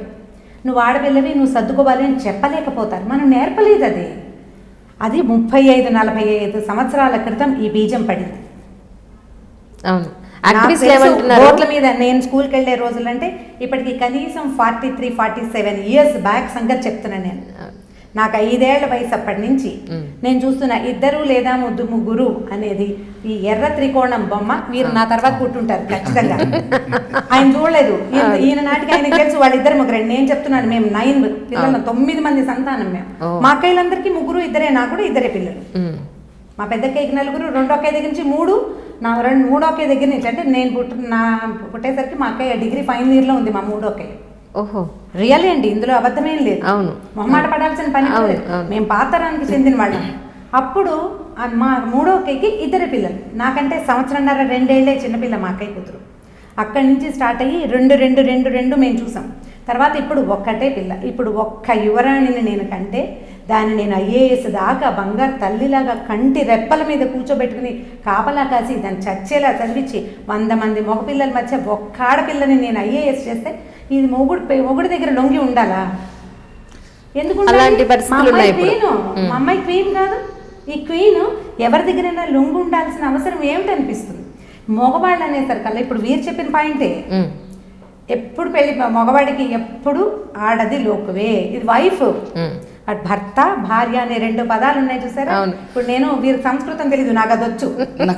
భర్త అంటే భరించువాడు, వాడు భరించేవాడు కాబట్టి ఇది బరువు. దీన్ని దించచ్చు, వంచచ్చు, పడకబెట్టచ్చు, పారేయచ్చు. ఈ భావన లేకుండా మగపిల్లలు ఉన్నారు అని మనం చెప్పలేకపోతాం. మీరు చెప్పిన కేసులు నిజమే, ఇట్లాంటి కేసులు 100 చూస్తూనే ఉంటాం. కానీ ఇప్పటికీ వరకట్నం ఉంది. ఇప్పటికీ ఎంత తీసుకున్నా సరే ఇంకా ఒకటి పట్టుకురాని అత్తవారికి దేవిరించే మగ వెధవలు కోకొల్లలు ఉన్నారు. వాళ్ళు నాకు ఇవ్వటం ఏంటి, పిల్లనిచ్చారు అని సిగ్గుపడటం లేదు, సిగ్గు లేదు జాతికి, అడుగుతూనే ఉంటారు. దాని మీదే హత్యలు జరుగుతున్నాయి, దాని మీదే ఆత్మహత్యలు జరుగుతున్నాయి. అపార్ట్ ఫ్రమ్ దిస్, దీంతో పాటుగా ఆడపిల్లలు అహంకరించో, లేకపోతే మాట్లాడుకునే సావకాశం చేత కాక, ఆ రకమైన ఎడ్యుకేషన్ లేక, ఇంట్లో పెద్దవాళ్ళు నాయనమ్మలు అమ్మమ్మలు ఎవరు లేక సాయిదాగా ఉండటం ఎలాగో, మనతో ఉన్నటువంటి 2వ వాడిని లైన్లో పెట్టడం ఎట్లా అనేది తెలుసుకోక, వాడి దౌష్ట్యానికో లేకపోతే వాళ్ళ అహంకారానికో తల వంచలేక తెంపేసుకుందాం అనుకునేవాళ్ళు 50% ఉన్నారు. అవును. కానీ రమ్మగారు మీరు చెప్పండి, ఇప్పుడు ఆడ మగ భార్య భర్త అనేవాళ్ళు ఒక కుటుంబానికి 2 అవసరమే. ఎవరు తక్కువ కాదు, ఎవరు ఎక్కువ కాదు. నేను రీసెంట్గా చూస్తున్నాను, వైఫ్ లేని ఒక సింగిల్ హస్బెండ్ లైఫ్ని చూస్తే ఇంటిలో అసలు ఇంకా ఒక 7 లేచినట్టే ఇంకా ఇల్లు అలా ఉంటుంది. ఇంకా హస్బెండ్ లేకపోయినా అమ్మాయి పిల్లలతోటి అన్నీ చేసుకోగలుగుతుంది, కానీ వైఫ్ లేకుండా లేదా అసలు ఆ హస్బెండ్ ఒక్కడు ఏమి చేసుకునే పరిస్థితి కూడా లేదు. అలాంటి ఒంటరి జీవితాలను కూడా నేను చూశాను రీసెంట్గా. అవే ఉంటాయి. అంటే నేను అనేది ఏంటంటే ఆ సంసారానికి లేడీ అనేది ఎంత ఇంపార్టెంటో జెంట్ అనేవాడు అంతే ఇంపార్టెంట్. ఇది ఎందుకు గ్రహించట్లేదు జనాలు? గ్రహించట్లేరంటే మేల్ ఇగో అంటాను నేనైతే. ప్రధానమైన పాయింట్ అది. తర్వాత ఇంకేంటంటే ఆర్థిక అసమానతలు, పెంపకంలో లోపాలు, తాము పెరిగిన వాతావరణం, అమ్మాయిలు పెరిగిన వాతావరణం, ఇద్దరు మాట్లాడుకుని పని చేసుకోవాలనే దృక్పథంలో అమ్మాయింది అనుకోండి, ఆడదానికి దానికి చెప్పేది ఏమిటని మగవాడు ఉండొచ్చు. అతని పెంపకం అది, అతను బ్రాట పట్ల ఉన్నప్పుడు ఇక మనం చేయగలిగేది. పెళ్ళంటే రెండు వేరు జీవితాలు ఒక చోటకి రావడం. వీళ్ళిద్దరికి ఆర్థికమైన అసమానతలు ఉంటాయి, పెంపకంలో లోపాలు ఉంటాయి, చదువుల్లో లోపాలు ఉంటాయి. అబ్బాయి బ్రైట్ అయ్యి అమ్మాయి డల్ అవ్వచ్చు, లేదా అమ్మాయే చాలా బ్రైట్ అయ్యి అబ్బాయి మామూలు వాడు అవ్వచ్చు. వీళ్ళిద్దరూ కలుస్తారు. కలిసేసరికి ఈ తేడాలు ఉన్నాయి చూసారా, కొంచెం కొత్త హుమ్మస్సులో తెలియదు. కొంచెం జీవితం ముందుకెళ్ళేసరికల్లా అవి పెద్దవిగా కనపడతాయి. ఒకళ్ళనొకళ్ళు చిన్నపుచ్చుకుంటారు, క్షమించుకోలేకపోతారు. పెళ్ళి అంటే ఒకటి బాధ్యత కాదు, ఒక బాధ్యతే కాదు, ప్రధానమైనది ఒకళ్ళనొకళ్ళు ఒప్పుకోవటం. ఇతను ఇంతే, అతనికి తెలియదు అని నేను యాక్సెప్ట్ చేసేస్తే గొడవ ఉండదు. ఇతను ఇలా ఎందుకున్నాడు అని ప్రశ్నించి మీ అమ్మలాగా మీ నాన్నలాగా అని అన్నారనుకో, ఆ చిన్నతనాన్ని మగవాళ్ళు భరించలేకపోతారు. ఎంతసేపు గుచ్చుతుంటే కష్టంగా ఉంటుంది కదా. మగవాళ్ళకి ఏంటంటే టెస్టోస్టెరాన్ ఎక్కువగా ఉంటుంది. వీళ్ళకి కోపం వస్తే ముందు ఆడాళ్ళకేమో నోరు పడిపోతుంది, కళ్ళ నీళ్ళు వచ్చేస్తాయి. మగవాళ్ళకి చెయ్యి కాలు విసిరేస్తారు. ఒప్పుకుంటారా మీరు? తప్పకుండా. కానీ నేను ఇక్కడ ఒకటి చెప్తున్నాను, చెప్పండి. నేను అదే చెప్తున్నా చూడండి. మేడం చెప్పినట్లు అస్సలు జరగదండి. 100కో 1 అది కూడా మేడం టైంలో, మా మదర్ టైంలో, ఇప్పుడు మన టైం, మా టైంలో అయితే అసలు లేదు. ఇప్పుడు మ్యారేజ్ అనేది ఒప్పుకోలు అన్నారు కదా, అది 100% కరెక్ట్. ఇంకొకటి ఏంటంటే ప్లస్ మైనస్ కలిస్తేనే పవర్ అనేది పాస్ అవుతుంది. ఇప్పుడు మీ క్వీన్, మీరు బంగారు బొమ్మ అనుకోండి, క్వీన్ అనుకోండి, మహారాణి అనుకోండి, ఏదైనా అనుకోండి, కానీ ఒక భర్త దగ్గరికి కాపురానికి పంపించేటప్పుడు మీరేం చెప్తారు? అమ్మ అబ్బాయి ఇట్లా ఉన్నప్పుడు, కోపం వచ్చినప్పుడు నువ్వు తగ్గి ఉండు, నువ్వు మరి అలాంటి ఎందుకు చెప్తారు? అమ్మ నువ్వు క్వీన్వి, నువ్వు మహారాణివి, నీతో పాటు ఒక 5గురు పరివారాన్ని పంపిస్తున్నావు, వెళ్ళిపో, నీకు ఏమంటారు ఆస్థానంగా ఉండడానికి నీకు పని మనిషిని, నీకు హెయిర్ డ్రెస్సర్ని ఇట్లా పంపించవచ్చు కదా. ఇట్లా కాదు, మీరు క్వీన్లా ఊహించుకొని పెంచుకున్నారు తప్ప క్వీన్ అనేవాళ్ళు ఎవరు ఇక్కడ లేరు. ఇంకోటి ఏంటంటే మీ క్వీన్ని చేసుకోవడానికంటే ఆడు రాజే కదా. ఇప్పుడు క్వీన్ చేసుకునేవాడు ఎవడు? పనివాడు తోటమాలి చేసుకుంటాడా? అదే వచ్చేసింది అదే కదా. ఇప్పుడు నేనేమంటున్నానంటే ఇప్పుడు చూడండి మేడం, ఫిజికల్గా కూడా అబ్బాయిలు అమ్మాయిల కంటే స్ట్రాంగ్. ఖచ్చితంగా, అందులో అనుమానం ఏం లేదు. నేను అమ్మాయిల కంటే యాక్టివిస్ట్ లా మన మీద ధ్వజమెత్తారేమో చూడండి. శారీరక బలాలు ఒప్పుకోవాల్సి, ఎందుకమ్మా ఇప్పుడు 15 ఏళ్ళ అమ్మాయి ఉంది, 15 ఏళ్ళ మగ పిల్లాడు ఉన్నాడు. ఒక చంటి పిల్లని ఆడిపించమంటే మనం అబ్బాయి చేయలేడు, అమ్మాయి చేయగలుగుతుంది. ఓ 50 కేజీలు బస్తా ఇక్కడి నుంచి తీసి అక్కడ పెట్టమంటే అమ్మాయి చేయలేదు, మగపిల్లాడు చేయగలుగుతారు. ఎవరి ఎబిలిటీస్ వాళ్ళవి ఉంటాయమ్మా, అవి తప్పదు కదా. నేనేమంటానంటే ఇప్పుడు ఒప్పుకోవాల్సిందే. అమ్మాయి మీరు చెప్పినట్టుగానే ప్లస్ మైనస్ కలిస్తేనే ఇది. అదే నేను చెప్పడం పూర్తవలేదండి. అయితే ఇప్పుడు మీరు కాపర్నికి పంపించేటప్పుడు మీరు అన్ని, ఇప్పుడు అబ్బాయి ఎలాంటి వాడు, పుట్టుపూర్వత్రాలు ఎలాంటివి, తన 7 తరాలు ఎలాంటివి అని చూసిన తర్వాతే కదా ఒక అబ్బాయికి ఇస్తున్నారు. అంటే మీ దృష్టిలో అతను ఫిట్, అతను అన్ని విధాల మంచి వ్యక్తి, సమబుజ్జి అని ఆలోచించిన తర్వాతనే కదా మీరు ఇచ్చి పెళ్లి చేసేది.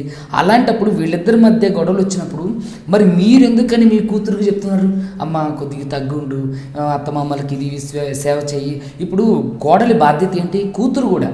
ఇప్పుడు మేడం లాగా, ఇప్పుడు మేడంకి 2 మగపిల్లలే. ఇప్పుడు మేడం రేపొద్దున ముసలి వాళ్ళు అవుతారు. మేడంని చూసుకోవాలి అంటే ఇప్పుడు అమ్మనే, ఇక నేను అంటున్నా, అమ్మని చూసుకోవాలంటే ఎవరు చూసుకుంటారు? ఒక అబ్బాయి దగ్గరుండి ప్రతి విషయంలో నా అమ్మని చూసుకోగలుగుతాడా? ఇప్పుడు ఉద్యోగం పురుష లక్షణం ఒకటే మా నెత్తి మీద పెట్టారు కదండి. ఇప్పుడు ఆడవాళ్ళు కూడా చేస్తున్నారు. ఉద్యోగం ఆడవాళ్ళు చేయడం నేను అనడం లేదు, ఇందాక మేడం అన్నారు కదా. ఇప్పుడు ఎంసెట్ చదివిస్తున్నారు, ఒక అంటే బాధ్యత పెట్టిన ఎంతమంది హస్బెండ్స్ పని చేయకుండా బయట తిరుగుతున్నారో తెలుసా? అది చాలా తక్కువ మంది, లక్షల్లో కోట్లలో అలాంటి వాళ్ళు పనికిరాని వ్యక్తులు తక్కువ, ఒక 100లో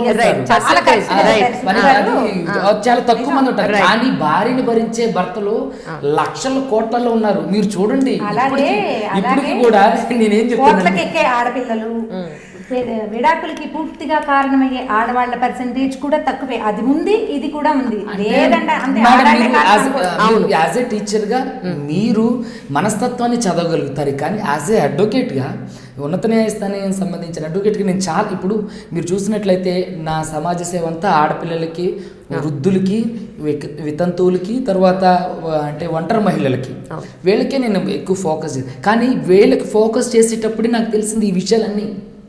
ఇక్కడ ఏంటంటే ఆడవాళ్ళు చాలా మంచి వాళ్ళు ఉన్నారు. ఇప్పుడు మా అమ్మ ఆడామె, కానీ మా అమ్మగారిని మా నాన్నగారు కొడితే వెంటనే లగేజ్ సర్దుకొని పుట్టింటికి వెళ్ళిపోయి, రే నేను రానురా కాపురానికి, నువ్వు నన్ను వచ్చి తీసుకొని వెళ్ళు, నా కాళ్ళు పట్టుకో అవి అని చెప్పి మా అమ్మగారు ఆర్డర్ పాస్ చేయాల. మా అమ్మగారు తిండి పెట్టుకున్నా ఒకవేళ కొట్టినా సరే. ఇప్పుడు ఇంకో మన పక్కన ఇంకొక యాక్టివిస్ట్ ఉంటే అంటే కొడితే పడితేనే కన్క్లూజన్ రాకుండానే మీరు నాకు ఏదో ఆపాదిస్తారు. చెప్పండి, ఇప్పుడు కొడితేను లేకపోతే నువ్వు పడాలను ఇక్కడ అనడం లేదండి. ఇప్పుడు నేను రేపు పొద్దున నా ఆడపిల్లని వేరే వాళ్ళ ఇంటికి వచ్చినా వాడు కొట్టినా నేను ఊరుకోను. అరే నేను ఇన్ని సంవత్సరాలు బంగారు బొమ్మలాగా పెంచుకుని నీకు ఇచ్చిన నా కూతురి నువ్వెలా కొడతారో వెధవ అని చెప్పి నేను తిడతా, నేను అపోజ్ చేస్తా. కానీ ప్రతి విషయంలోని ప్రతిసారి కొట్టుకున్నప్పుడల్లా నేను వెళ్తే ఏమవుతుందంటే అతనికి ఈ భర్త అనేవాడు ఎవడైతే అంటే పురుషుడు అనేవాడికి ఏంటంటే ఏంటి నా జీవితం ఇది. ఇప్పుడు థర్డ్ పార్టీ ఇన్వాల్వ్మెంట్ వల్లే ఇక్కడ విడాకులు అనేవి జరగడానికి అవకాశం ఉంది. భార్యాభర్తలు కొట్టుకున్నారు, తిట్టుకున్నారు, వాడిని వదిలేయాలి అంతే. వాళ్ళు అంటే మరీ తిట్టుకొని అది తీవ్ర స్థాయిలో తీవ్ర రూపం దాల్చేంత వరకు తల్లిదండ్రులు అనేవాళ్ళు వెయిట్ చేయొద్దు. వాళ్ళ మధ్యలో ఒక స్థాయి గొడవ వరకు మీరు మాట్లాడకుండా ఉండాలి. అమ్మాయి అణిగి ఉండాలి అనేది నా ఉద్దేశం. అంతే విధంగా అమ్మాయికి అన్ని విషయాల్లో అవకాశాలు కల్పించాలనేది నా మాట. ఇప్పుడు అమ్మాయి తగ్గి ఉండడంలో తప్పేంటి చెప్పండి. ఇప్పుడు పురుషుడు అనేవాడు తగ్గి ఉంటాడు. ఇప్పుడు వాడికి మీరు చెప్పండి, ఇంకొక యాక్టివిస్ట్ ఉంటే అమ్మాయి ఎందుకు తగ్గి ఉండాలి, అబ్బాయి అట్లాంటప్పుడు ఇక వివాహ వ్యవస్థ వైవాహిక జీవితం అనేది నడవదండి. ఇప్పుడు నేను ఇందాకే అన్నా కదా, అమ్మాయి తగ్గుండాలి అనే దాని గురించి ఏంటంటే అమ్మాయికి బాధ్యతలు అటు ఇప్పుడు ఒక పురుషుడు తప్పు చేసింది అనుకోండి తన కుటుంబమే సఫర్ అవుతుంది. కానీ అమ్మాయి ఏదైనా తప్పు చేసింది అనుకోండి అటు అమ్మాయి తరపు కుటుంబం ఇటు అబ్బాయి తరపు కుటుంబం తలగా ఎత్తుకోలేదు.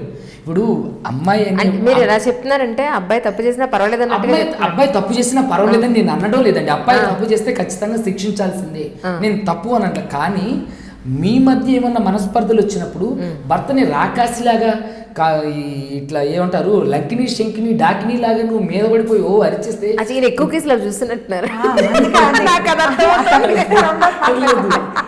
అట్లాంటి లేదండి. కానీ ఇప్పుడు ఇక్కడ మన ఉద్దేశం ఏంటంటే విడాకులు ఎందుకు తీసుకోవాల్సిన పరిస్థితులు వస్తున్నాయని మన కాన్సెప్ట్. నేను అదే చెప్తున్నాను.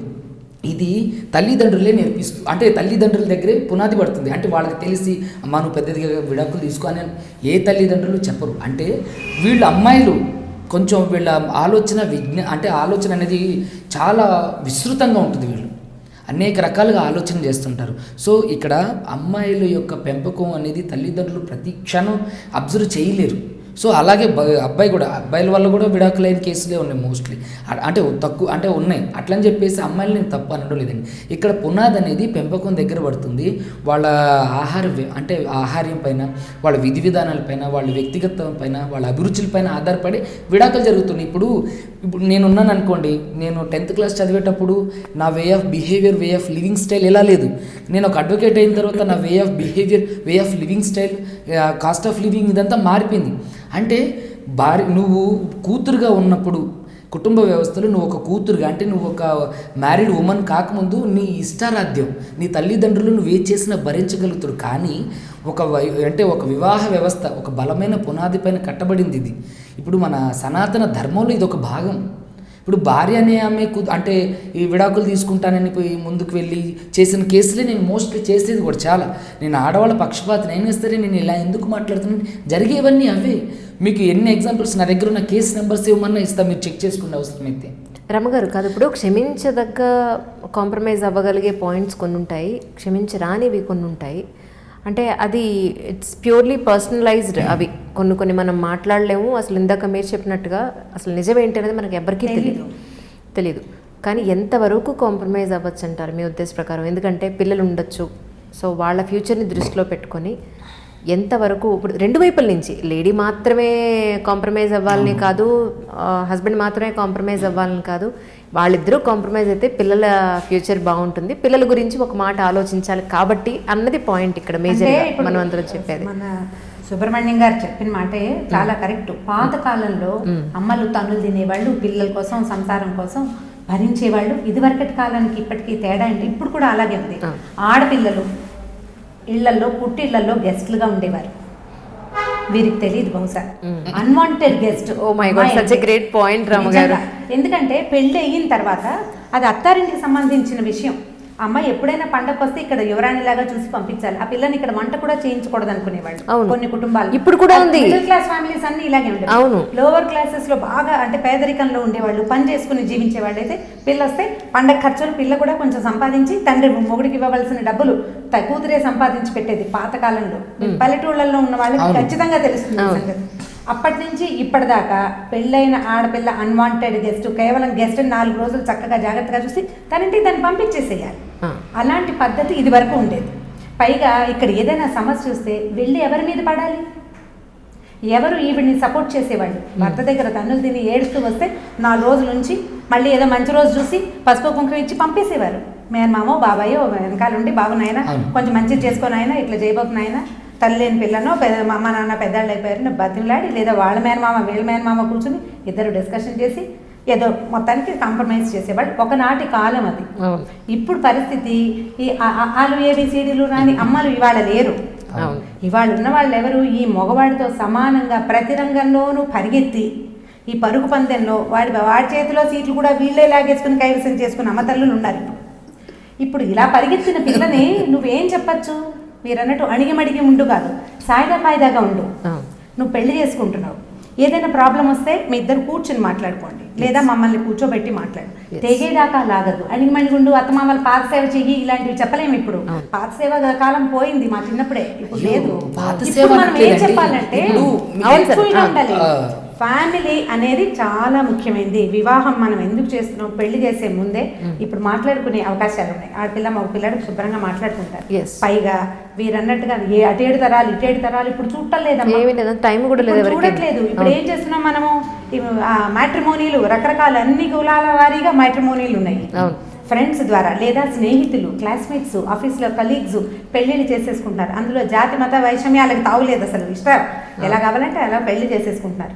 ఇప్పుడు ఇలాంటప్పుడు వాడికి ఏం చూపిస్తాడో అమ్మాయిలు కానీ అమ్మాయి లేదా అమ్మాయి ఏం చూపిస్తుందో అబ్బాయి కానీ అదే చూస్తారు. వీళ్ళ లోతుపాతులు ఎవరికి తెలియదు. ఇవాళ రేపు మరి వీరు అవునో కాదో లవ్ మ్యారేజెస్ కూడా సమానంగా ఫెయిల్ అవుతున్నాయి. ఇప్పుడు ఎట్లా మనకి అరేంజ్డ్ మ్యారేజెస్ ఫెయిల్ అవుతున్నాయో దాంతో సమానంగా లవ్ మ్యారేజెస్ కూడా సంవత్సరాల తరబడి స్నేహితులుగా ఉన్నవాళ్ళు, తర్వాత ప్రేమించుకుని పెళ్లి చేసుకుని కలిసి ఉండేవాళ్ళు ఇద్దరు. ఇందులో ఏంటంటే ఆడపిల్లలు కొన్నిటిని ఆడవాళ్ళు సహిస్తారు.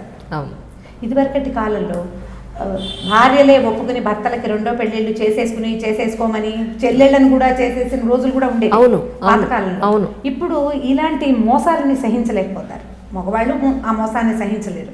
ఇది ఒక సమస్య. ఉద్యోగాల వల్ల సమస్య, వేరు ప్లేసుల్లో పనిచేయాల్సి రావటం, స్థాయి భేదాలు అందులో. తర్వాత ప్రధానమైనది కుటుంబ నేపథ్యం. పెళ్లి చేసుకునేటప్పుడు ప్రేమించుకునేటప్పుడు ఒకళ్ళ మొహాలు ఒకళ్ళే చూసుకుంటూ ఉంటారు. ఇంకా కొన్ని కేసెస్ వీరి దగ్గరకు వచ్చే కేసులు వేరు, మన దగ్గరకు వచ్చేది వేరు కదా. ఆ అమ్మాయి ఒక ఆవిడ నాకు చెప్పారు, అమ్మాయి పీజీ చేస్తారు, అతను ఆల్రెడీ పీజీ అయ్యింది. ఈ అమ్మాయికి మంచి చోట సీట్ వచ్చింది, అతనికి కొంచెం మంచి చోట రాలా సీటు, ఏదో సుమారైన కాలేజ్. ఈ వాళ్ళిద్దరు కొంచెం చదువుకునే రోజుల్లో ఫ్రెండ్షిప్గా ఉన్నప్పుడు ఆ అమ్మాయి స్నేహితురాలతో ఇతను కొంచెం ఎక్కువగా ఇన్వాల్వ్ అవుతూ ఉండేవాడు, తెలుసు తనకి. అయినా సరే అతనే కావాలని ఇంట్లో బలవంత పెట్టి పోరాడి పెళ్లి చేసుకున్నాక తమ పెళ్లితో పాటు అతని ఫ్రెండ్షిప్ కూడా నడుస్తూనే ఉందని ఆ అమ్మాయికి 1.5-2 ఏళ్ళకి తెలిసింది. అప్పటికి అమ్మాయి పీజీ అయిపోయింది, అతను పీజీ ఫైనల్ ఇయర్లో ఉన్నాడు. తను లేనప్పుడు తన ఫ్రెండ్ తన ఇంట్లో ఉంటుందనే సంగతి ఆవిడకి తెలిసింది. మానేస్తాడు అనుకున్నాను అంటుంది. కాదు, నువ్వు ఎట్లా నమ్మేవమ్మా అని నేను అడిగితే, ఏమో అంటే అప్పుడు నాకు తెలియలేదు, ఒక పిచ్చి ప్రేమ, వాడిని ఒక వదలలేని తను పొసెసివ్గా ఫీల్ అవుతారు, ఈ బొమ్మ నాది అని. స్నేహితురాల చేతుల నుంచి లాక్కుంటున్నాను అనుకుంది ఆవిడ. ఆల్రెడీ ఆ చేతి వీడి పీక పడితే దాని చేతిలో ఉందనే సంగతి గుర్తించలేదు. ఇప్పుడు ఈ పెళ్లి ఫెయిల్ అవుతుందా సక్సెస్ అవుతుందా చెప్పండి? Obviously fail. ఇప్పుడు ఇందులో ఆడవాళ్ళ సాయదా మగవాళ్ళదా? తెలివి తక్కువ ఆడవాళ్ళది, 100% తెలివి తక్కువ తెలివి ఆడవాళ్ళు. తక్కువ. ఇట్లాగే అవును. ఇలాగా మగవాళ్ళకి బ్యాడ్ హ్యాబిట్స్ ఉన్నాయని తెలిసి కూడా వాళ్ళతో స్నేహంలో ఉంటారు, తర్వాత ప్రేమించుకుంటారు, హ్యాబిట్ పెరిగిపోతుంది. అవును. ఈ లోపల ఉద్యోగాల్లో సక్సెస్ అవ్వకపోతే హ్యాబిట్ ఎక్కువైపోతుంది, దాన్ని నిరంతరం భరించాల్సి వస్తుంది. స్నేహితులుగా ఉన్నప్పుడు ఏమిటి, ఎవరిళ్లలో వాళ్ళు ఉంటారు, అప్పుడప్పుడు కలుసుకుంటారు, తెలియదు కదా. బాగానే ఉంటుంది. ఒకే ఇంట్లో ఉండాల్సి వచ్చేసరికల్లా ఈ హ్యాబిట్స్ లోపాలన్నీ కానీ బయటపడతాయి. దౌష్ట్యం కానీ వాళ్ళలో ఉండే బ్లాక్ ఇవి ఉంటాయి కొన్ని నీడలు నల్లటివి, అవన్నీ ప్రత్యక్షంగా చూడాల్సి వస్తుంది. అప్పుడు ఇంకా రెండో దారి ఉండదు. అవును. ఇప్పుడు రెండో దారి లేదు. ఇప్పుడు వీళ్ళు ఏం తెలుసుకున్నారు, ఒకళ్ళ ఫ్యామిలీ గురించి ఒకళ్ళు ఏమి తెలుసుకోరు. ఒకవేళ ఫ్యామిలీలో ఏమైనా ఇబ్బందులు ఉన్నాయనుకో ఎవరు చెప్తారండి, ఎవరైనా చెప్తారా? ఎవ్వరు చెప్పరు. ఒకవేళ మన ఇద్దరం ఎదురుబెదురు కూర్చున్నాం, మీ మొహం నిండా మసిందని చెప్పడానికి నేను కూడా మొహమాట పడతాను. అవును, నిజం. మొదట్లో మాట్లాడతాం, మనం బాగా క్లోజ్ అయ్యాక అప్పుడు మాట్లాడతాం. అవును. ఈ క్లోజ్ పెళ్ళి అయిపోయింది అనుకోండి, ఇక అప్పుడు మసి మిగులుతుంది. అవును. ఈ మిగిలేదేంటి? అవును. అదే కదా జరిగేది. ఇది వరకట్లాగా సంబంధాలు చూడడం, పెద్దాళ్ళు వెళ్ళి మాట్లాడుకోవటం అవి చాలా తగ్గిపోయింది. ఇవి ఇమీడియట్ పెళ్ళిళ్ళు. కొంతమంది అమెరికా నుంచి వచ్చి 5-6 పిల్లల్ని చూసి ఒక పిల్లని సెటిల్ చేసుకుని పెళ్లి చేసుకునేవాళ్ళు. అమెరికా నుంచి వచ్చిన ఆడపిల్లలు కూడా 6-7 అబ్బాయిలతోటి మాట్లాడి ఒక అబ్బాయితో పెళ్లి చేసుకునే వాళ్ళు కూడా ఉన్నారు. ఇప్పుడు పెద్ద తెలుసుకునేది ఏముందమ్మా ఇందులో? ఏం లేదు. మనం తెలుసుకోవాల్సింది, తెలియజేయాల్సింది ఏంటంటే ఈ పరుగు పందెంతో పాటు జీవితం అనేది ఒక పెద్ద మ్యాటర్ అని. అది పిల్లలకి కాదు తెలియవలసింది, పేరెంట్స్. నువ్వు వేసే స్టెప్పే సరైంది కాదని పేరెంట్స్ పిల్లలకి చెప్పగలగాలి. లేదా ఈ నడుస్తున్న నడక ఏదైతే ఉందో ఇది మన ఒక ఫ్యామిలీ, ఇందులోకి వెళ్తావు, నువ్వు ఈ ఎంటర్ అయ్యేదాన్ని నువ్వు సరిగ్గా చేసుకో, సజావుగా ఉండు. రేపొద్దున ఏదైనా తేడా పాడా వస్తే ఇలా తెంపేసి ఎన్ని చోట్ల ముళ్ళు కట్టిస్తాం మనం? అవును. డివోర్స్ తీసుకోవచ్చు, అందరూ ఇప్పుడు నెక్స్ట్ వచ్చే వాళ్ళైనా మనకు అన్ని నచ్చే గుణాలే ఉంటాయన్న గ్యారంటీ లేదు కదా. ప్రధానమైనది రిస్క్ అనేది ఎప్పుడూ ఉంటుంది పెళ్లిళ్ళల్లో. నేను ఎప్పుడో ఒక వీడియో చేసి పెళ్లి ఇప్పుడు గ్యాంబ్లింగే, చాలా రోజుల క్రితం చేస్తాను, ఎప్పుడు గ్యాంబ్లింగే. అది రెండు పందెం వేస్తాము, 2 పడుతుందో 1 పడుతుందో తెలియదు వెదోది. మనకేమైనా గ్యారంటీ ఉందా?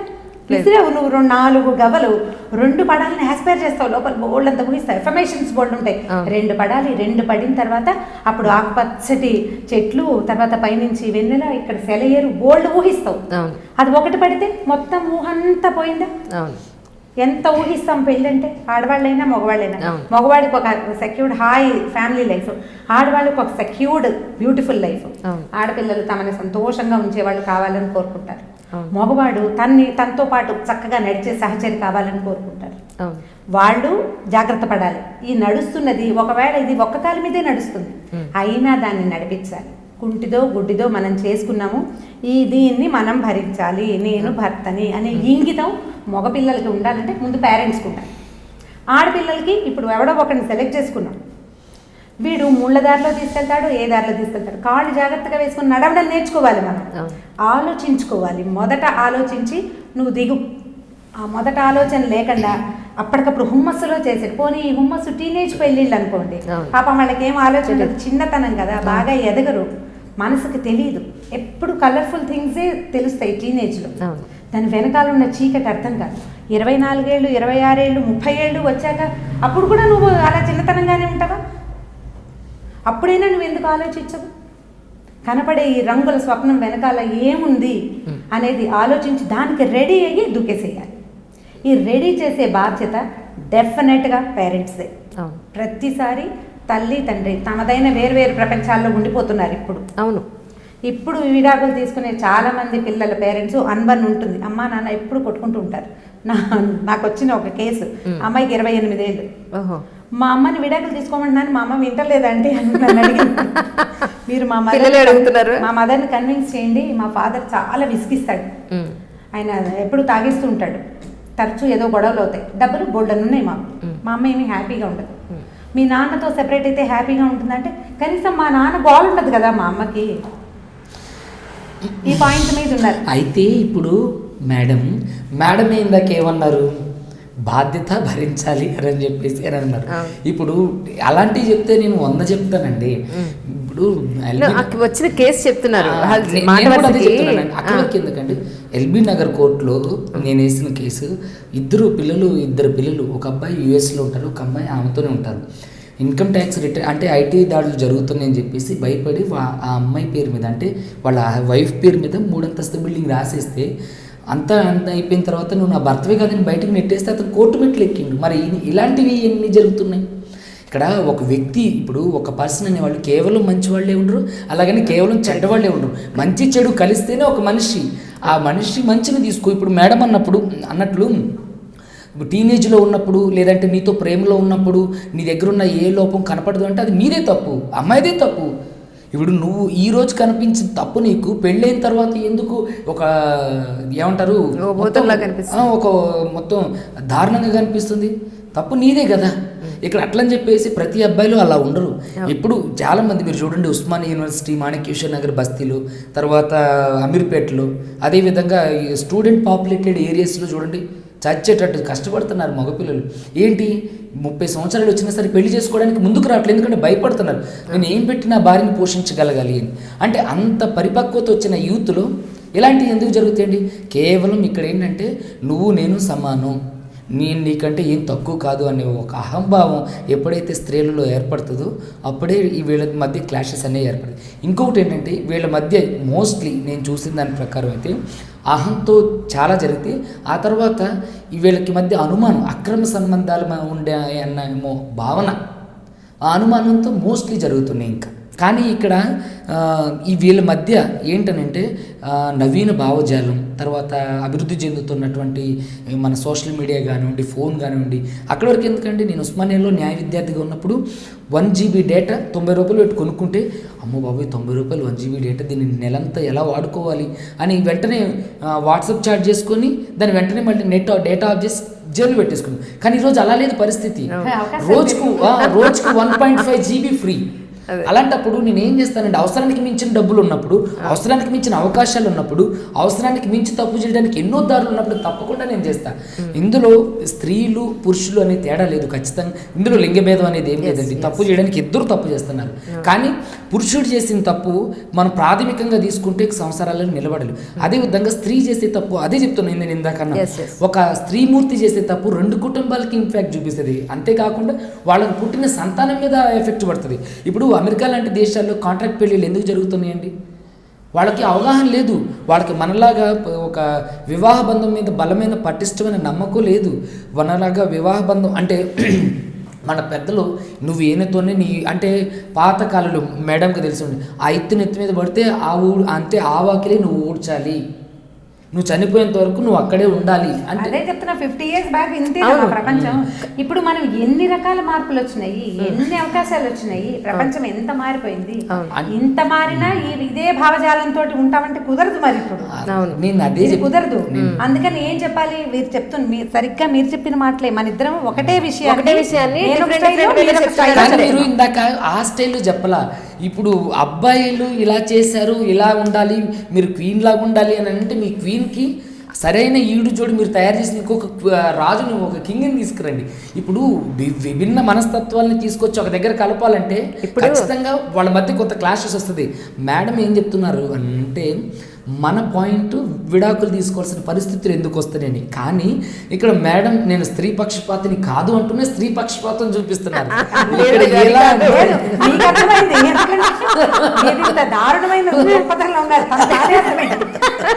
బాగానే అర్థమైంది. కాదు యాక్చువల్లీ కాంప్రమైజ్ అయ్యి ఉండాలన్న పాయింట్ మీరంటే ఇప్పుడు చాలా మంది లేడీస్ అనేది ఏంటంటే చెప్తున్నాను, అణిగి మణిగి ఉండటం అనేది రూల్డ్ అవుట్ అండి. అంటే నేను ఏమంటానంటే ఒకనొకప్పుడు ఇలాంటి పరిస్థితులు ఉండబట్టే ఈ రోజు ఇంత రివల్యూషన్.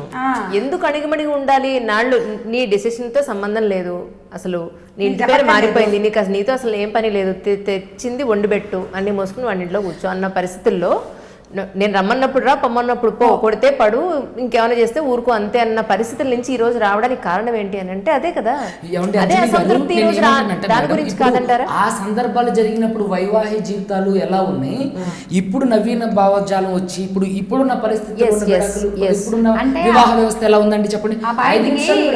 అప్పుడు అసలు అవకాశం లేదండి. అప్పుడు లాయర్ తోటి మాట్లాడాలి, ఒక పోలీస్ స్టేషన్కి వెళ్ళాలంటే భయపడి చచ్చే ప్రపంచం అది.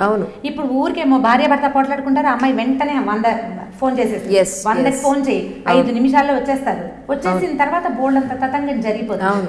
నీకు ఇన్ని అవకాశాలు ఉన్నప్పుడు అవును, ఈవెన్ జుడిషియరీని కూడా మిస్యూజ్ చేసుకునే ఇప్పుడు పరిస్థితులు ఒక పిల్లి, ఉన్నప్పుడు ఒక పిల్లి దానికి విసుగొచ్చింది, అది వెళ్ళిపోవాలనుకుంటే కిటికీల నుంచి వెళ్ళొచ్చు, గుమ్మల నుంచి వెళ్ళొచ్చు, చిన్న కంత కనపడుతున్నాయి 7 కంతలు, ఏదో ఒక కంతల నుంచి అది బయటికి వెళ్ళిపోవచ్చు. నువ్వు కొట్టక్కర్లా దాన్ని, దానికి వెళ్ళిపోవాలని ఒక మూడ్ కలిగిస్తే సరిపోతుంది. అలాంటి ఇన్ని అవకాశాలు ఉన్నప్పుడు అణిగిమణిగి ఉండటము, ఆదాము అవ్వదాకా మనం వెళ్ళలేకపోతాం. ఎందుకంటే ఇప్పుడున్న ప్రపంచము పూర్తిగా మారింది. ఇప్పుడు మనం ఏం చేయాలంటే మిగిలిన ఇతర దేశాల్లాగా మన దేశం పూర్తి విడాకుల దేశం అయిపోకూడదంటే పెళ్ళిళ్ళు చేస్తున్న పేరెంట్స్, పెళ్ళిళ్ళు చేసుకుంటున్నటువంటి అమ్మాయిలు అబ్బాయిలు, ఇప్పుడు మనం పాతకాలపు డిస్కషన్ మనకు అక్కర్లేదు.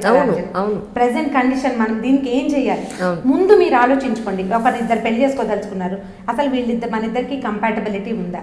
వీళ్ళ ఫ్యామిలీలో పైగా నువ్వు నేను పెళ్లి చేసుకోము, వాళ్ళ ఇల్లు మన ఇల్లు కలుస్తుంది. 2 కుటుంబాలు, 2 వేరు ఏమనాలంటే వెనకాల ఇవి దాన్ని ఏమన్నా 2 పూర్తి విభిన్నమైన ప్రపంచాలు కలవడం కదా. ఇప్పుడు నేను ఇందులో అడ్జస్ట్ అవ్వగలనా లేదా? అడ్జస్ట్ అవ్వలేను నాకు, కానీ వీడు నాకు కావాలి అంటే దీన్ని కట్ చేసుకోవాలి. నువ్వు అడ్జస్ట్ అవ్వగలిగే ప్రపంచంలో ఉన్న వాడిని సెలెక్ట్ చేసుకుంటే నీ ఈజీగా ఉంటుంది. అంతేగాని ఈ బొమ్మ చిన్నప్పటి నుంచి నేను ఆడుకున్నాను నాకు ఇదే కావాలి అంటే పొసెసివ్ మెంటాలిటీ ఉంటే రేపొద్దున ఈ పొసెసివ్నెస్ కుదరదు. ఎక్కడ వాళ్ళే ఎక్కువగా విడాకులకి పరిగెట్టేస్తున్నారు, ఉండలేకపోతారు అక్కడ, అది ఇబ్బంది అవుతుంది. మనం పెళ్ళిళ్ళు చేసేటప్పుడు కానీ పేరెంట్స్ కానీ చేసుకునేటప్పుడు కానీ ఈ రేపు రాబోయే పరిస్థితి అనేది ఒకసారి ఆలోచించుకుని దాని మీద డిసైడ్ అయ్యి అప్పుడు ముందుకు వెళ్ళండి. ఇప్పుడు ఇలా విడాకులకి దారి తీయటానికి ఏంటంటే ఇద్దరిలోనూ తెగేదాకా లాగుతారు, లేదా ఒకళ్ళే లాగేస్తారు. అయితే వాళ్ళు కానీ లేకపోతే వీళ్ళు కానీ. ఈ మధ్యలో పేరెంట్స్ లేరని అనుకోవడానికి వీల్లేదు.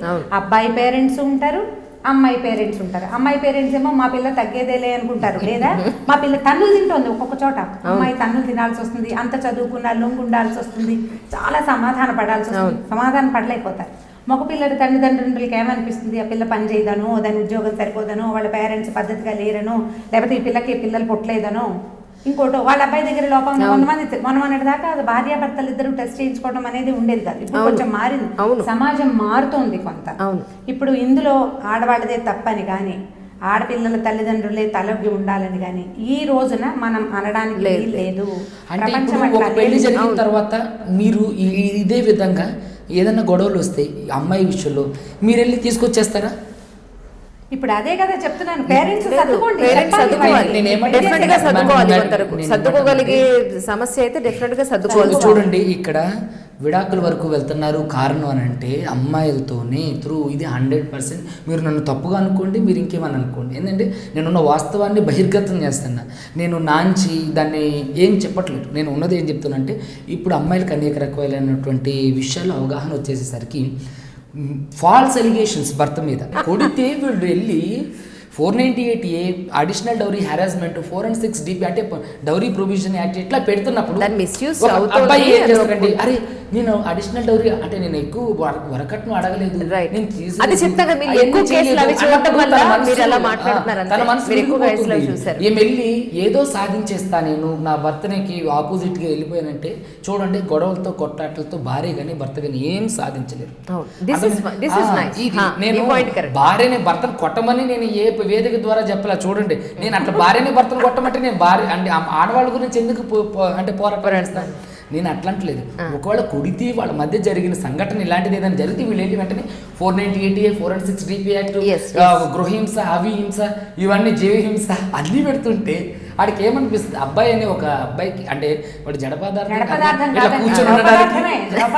ఎందుకంటే మీరు చూడండి ఇటీవల కాలంలో పేపర్లో ఇతను నాతో స్నేహం చేసి నన్ను వదిలేశాడు అని గర్భవతులు, చంటి పిల్లల తల్లులు మంది ఫైట్ చేస్తున్నారు. వాళ్ళేమో ఓ పక్కన వాళ్ళు చాలా బంగారు కుమారులు అబ్బాయిలు, ఆడపిల్లలే ఇలా చేస్తారంటున్నారు.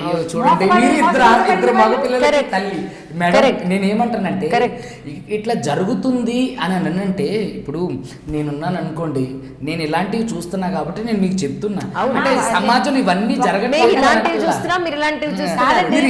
చెప్తున్నారు చూస్తలేరు, లేదు, లేదు. మీరు చెప్తున్నారు అంతే, కానీ నేను దగ్గరుండి చూస్తాను. ఇక్కడ ఒక దెబ్బ కొడితే పడమని చెప్తున్నారు.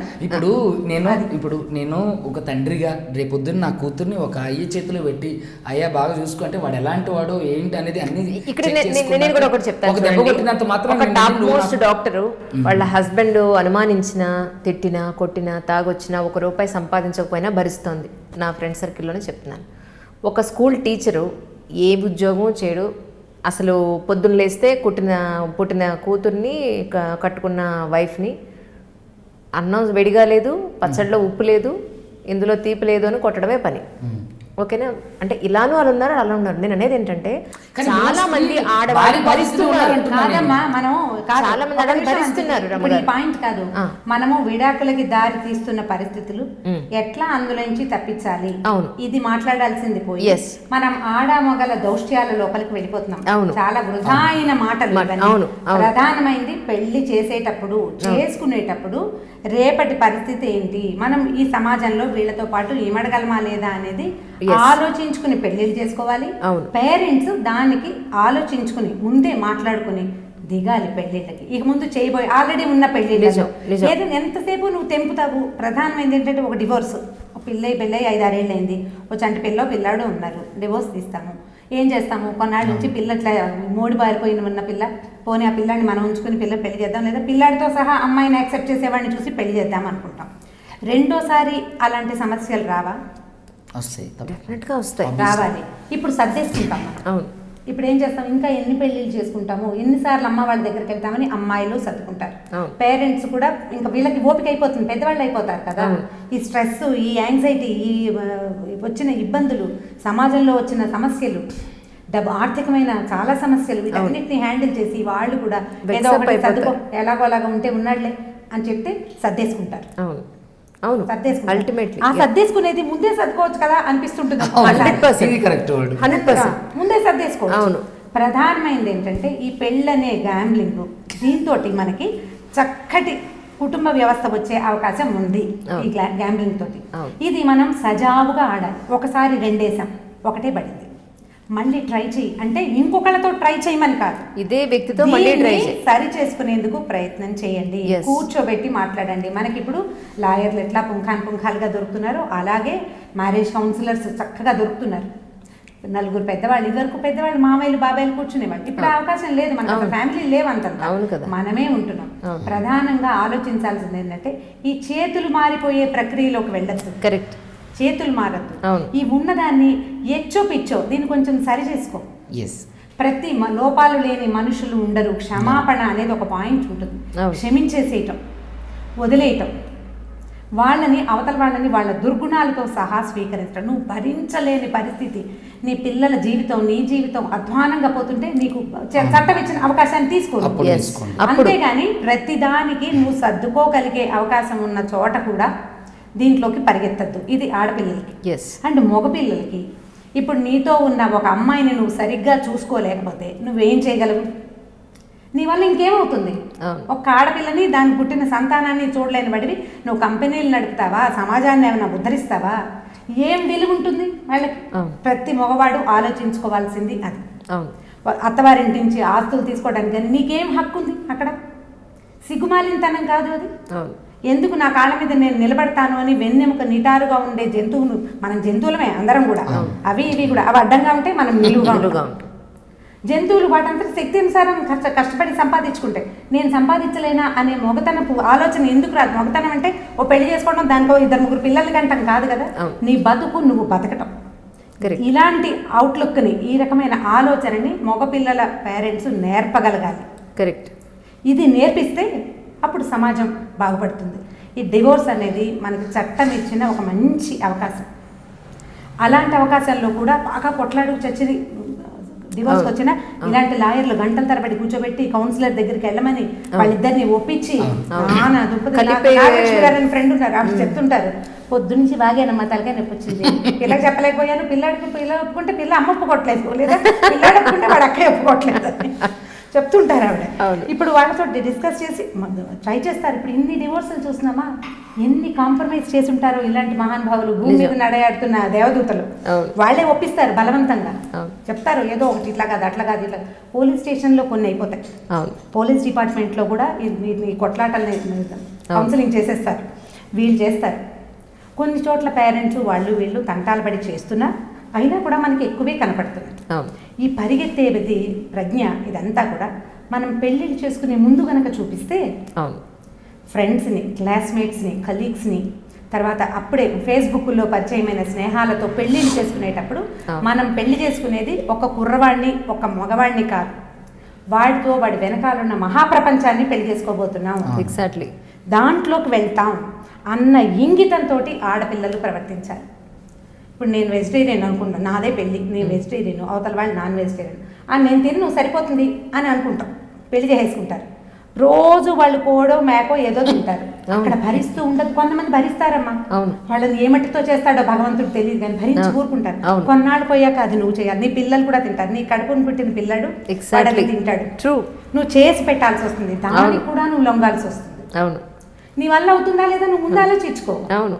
ఈ ప్రేమాతిశయంతో దిగుతారు చూసా, కొన్నాళ్ళు పోయాక ప్రేమాతిశయాలు ఎక్కువ రోజులు నిలబడవు, అట్రాక్షన్ నిలబడదు కదా, నిలబడదు. ఎందుకంటే భరించడం అనేది పెద్ద విషయం అయిపోతుంది. మనం ఇవి త్రాసులో వేసుకోవాలి, ఇది కొద్ది రోజులే ఉంటుంది, వాళ్ళతో కలిసి ఉండిపోవాలనిపించేస్తూ ఉంటుంది. చాలా కాలం ఈ కథ నడవదు. మనం ఏంటంటే సినిమాల వల్ల ఇదే పెద్దయ్యా కూడా 50 ఏళ్ళు వచ్చాక కూడా అలాగే శోభన్ బాబు జయచిత్ర లాగా మనం ఉంటామని నమ్ముతుంటారు.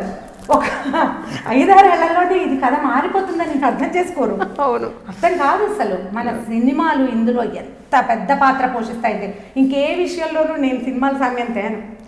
పెళ్ళైన కొత్తలో ఉన్నట్టుగా 50 ఏళ్ళు వచ్చి వాళ్ళ పిల్లలు పుట్టాక కూడా భార్య భర్త అనురాగంగా ఉన్నట్టు చూపిస్తారు సినిమాలలో. భలే ప్రీతిగా ఉంటారు. అసలు చెప్పద్దు. ఈ చెప్పని రకంగా మనం ఉండలేము. పెళ్ళైన 2వ రోజు నుంచి కాన్ఫ్లిక్ట్ స్టార్ట్. అవును కదా. ఎక్కడెందుకు కోర్టును అసలు సినిమాలు ఎలా చూపిస్తారు? అసలు అంత మాట్లాడే అవకాశం ఉంటుంది. ఎక్కడ ఉంటుందంటారు?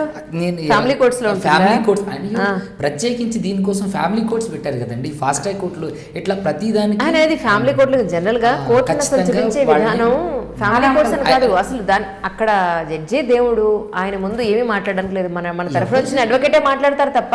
ఎవరు చెప్పారండి? అలా ఏం లేదు. ఖచ్చితంగా వాళ్ళని సినిమాటిక్ గానే ఉంటుందండి. ఎట్లా అంటే నేను చెప్తున్నా వినండి అంజలి గారు, ఇక్కడ ఖచ్చితంగా భావ ప్రకటన స్వేచ్ఛ అనేది ప్రతి ఒక్క దగ్గర ఉంది. కోర్టు దానికి పెద్దపీట వేస్తుంది. మన అడ్వకేట్ సార్ మాట్లాడినా సరే మనం కల్పించుకొని మాట్లాడొచ్చు. అదే విధంగా జడ్జి గారు కూడా అడుగుతారు, ఓన్లీ అడ్వకేట్స్ వెళ్ళి సార్ మా క్లయింట్స్ ఇద్దరు డైవర్స్ తీసుకోవాలనుకుంటున్నారని జస్టిస్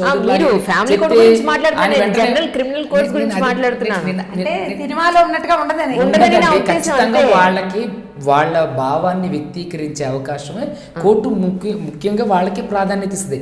అడ్వకేట్స్ మాట్లాడేది ఓకే, కానీ ఒక విడాకులు తీసుకోవాలనుకున్నప్పుడు అడ్వకేట్ చెప్పి రిప్రజెంటేషన్ చేసిన తర్వాత కూడా అడుగుతారు. ఏ కేసులోనైనా సరే చూడండి, మీరు ఏదైనా మాట్లాడాలనుకున్నప్పుడు అడ్వకేట్ సార్ మాట్లాడినా సరే మీరు కూడా మాట్లాడొచ్చు. కోర్టు ఏం అబ్జెక్ట్ చేయదు. ఇక్కడ ఏంటంటే రిప్రజెంటర్గా అంటే మీ తరపున ఒక వకాలత్ అనేది నేను వేయాలి కాబట్టి మీ తరపున కోర్టుకి నా వాదనలు వినిపిస్తాయి. ఇప్పుడు నేను ఒక టెక్నికల్గా నేను మాట్లాడే భాష మీకు రాదు.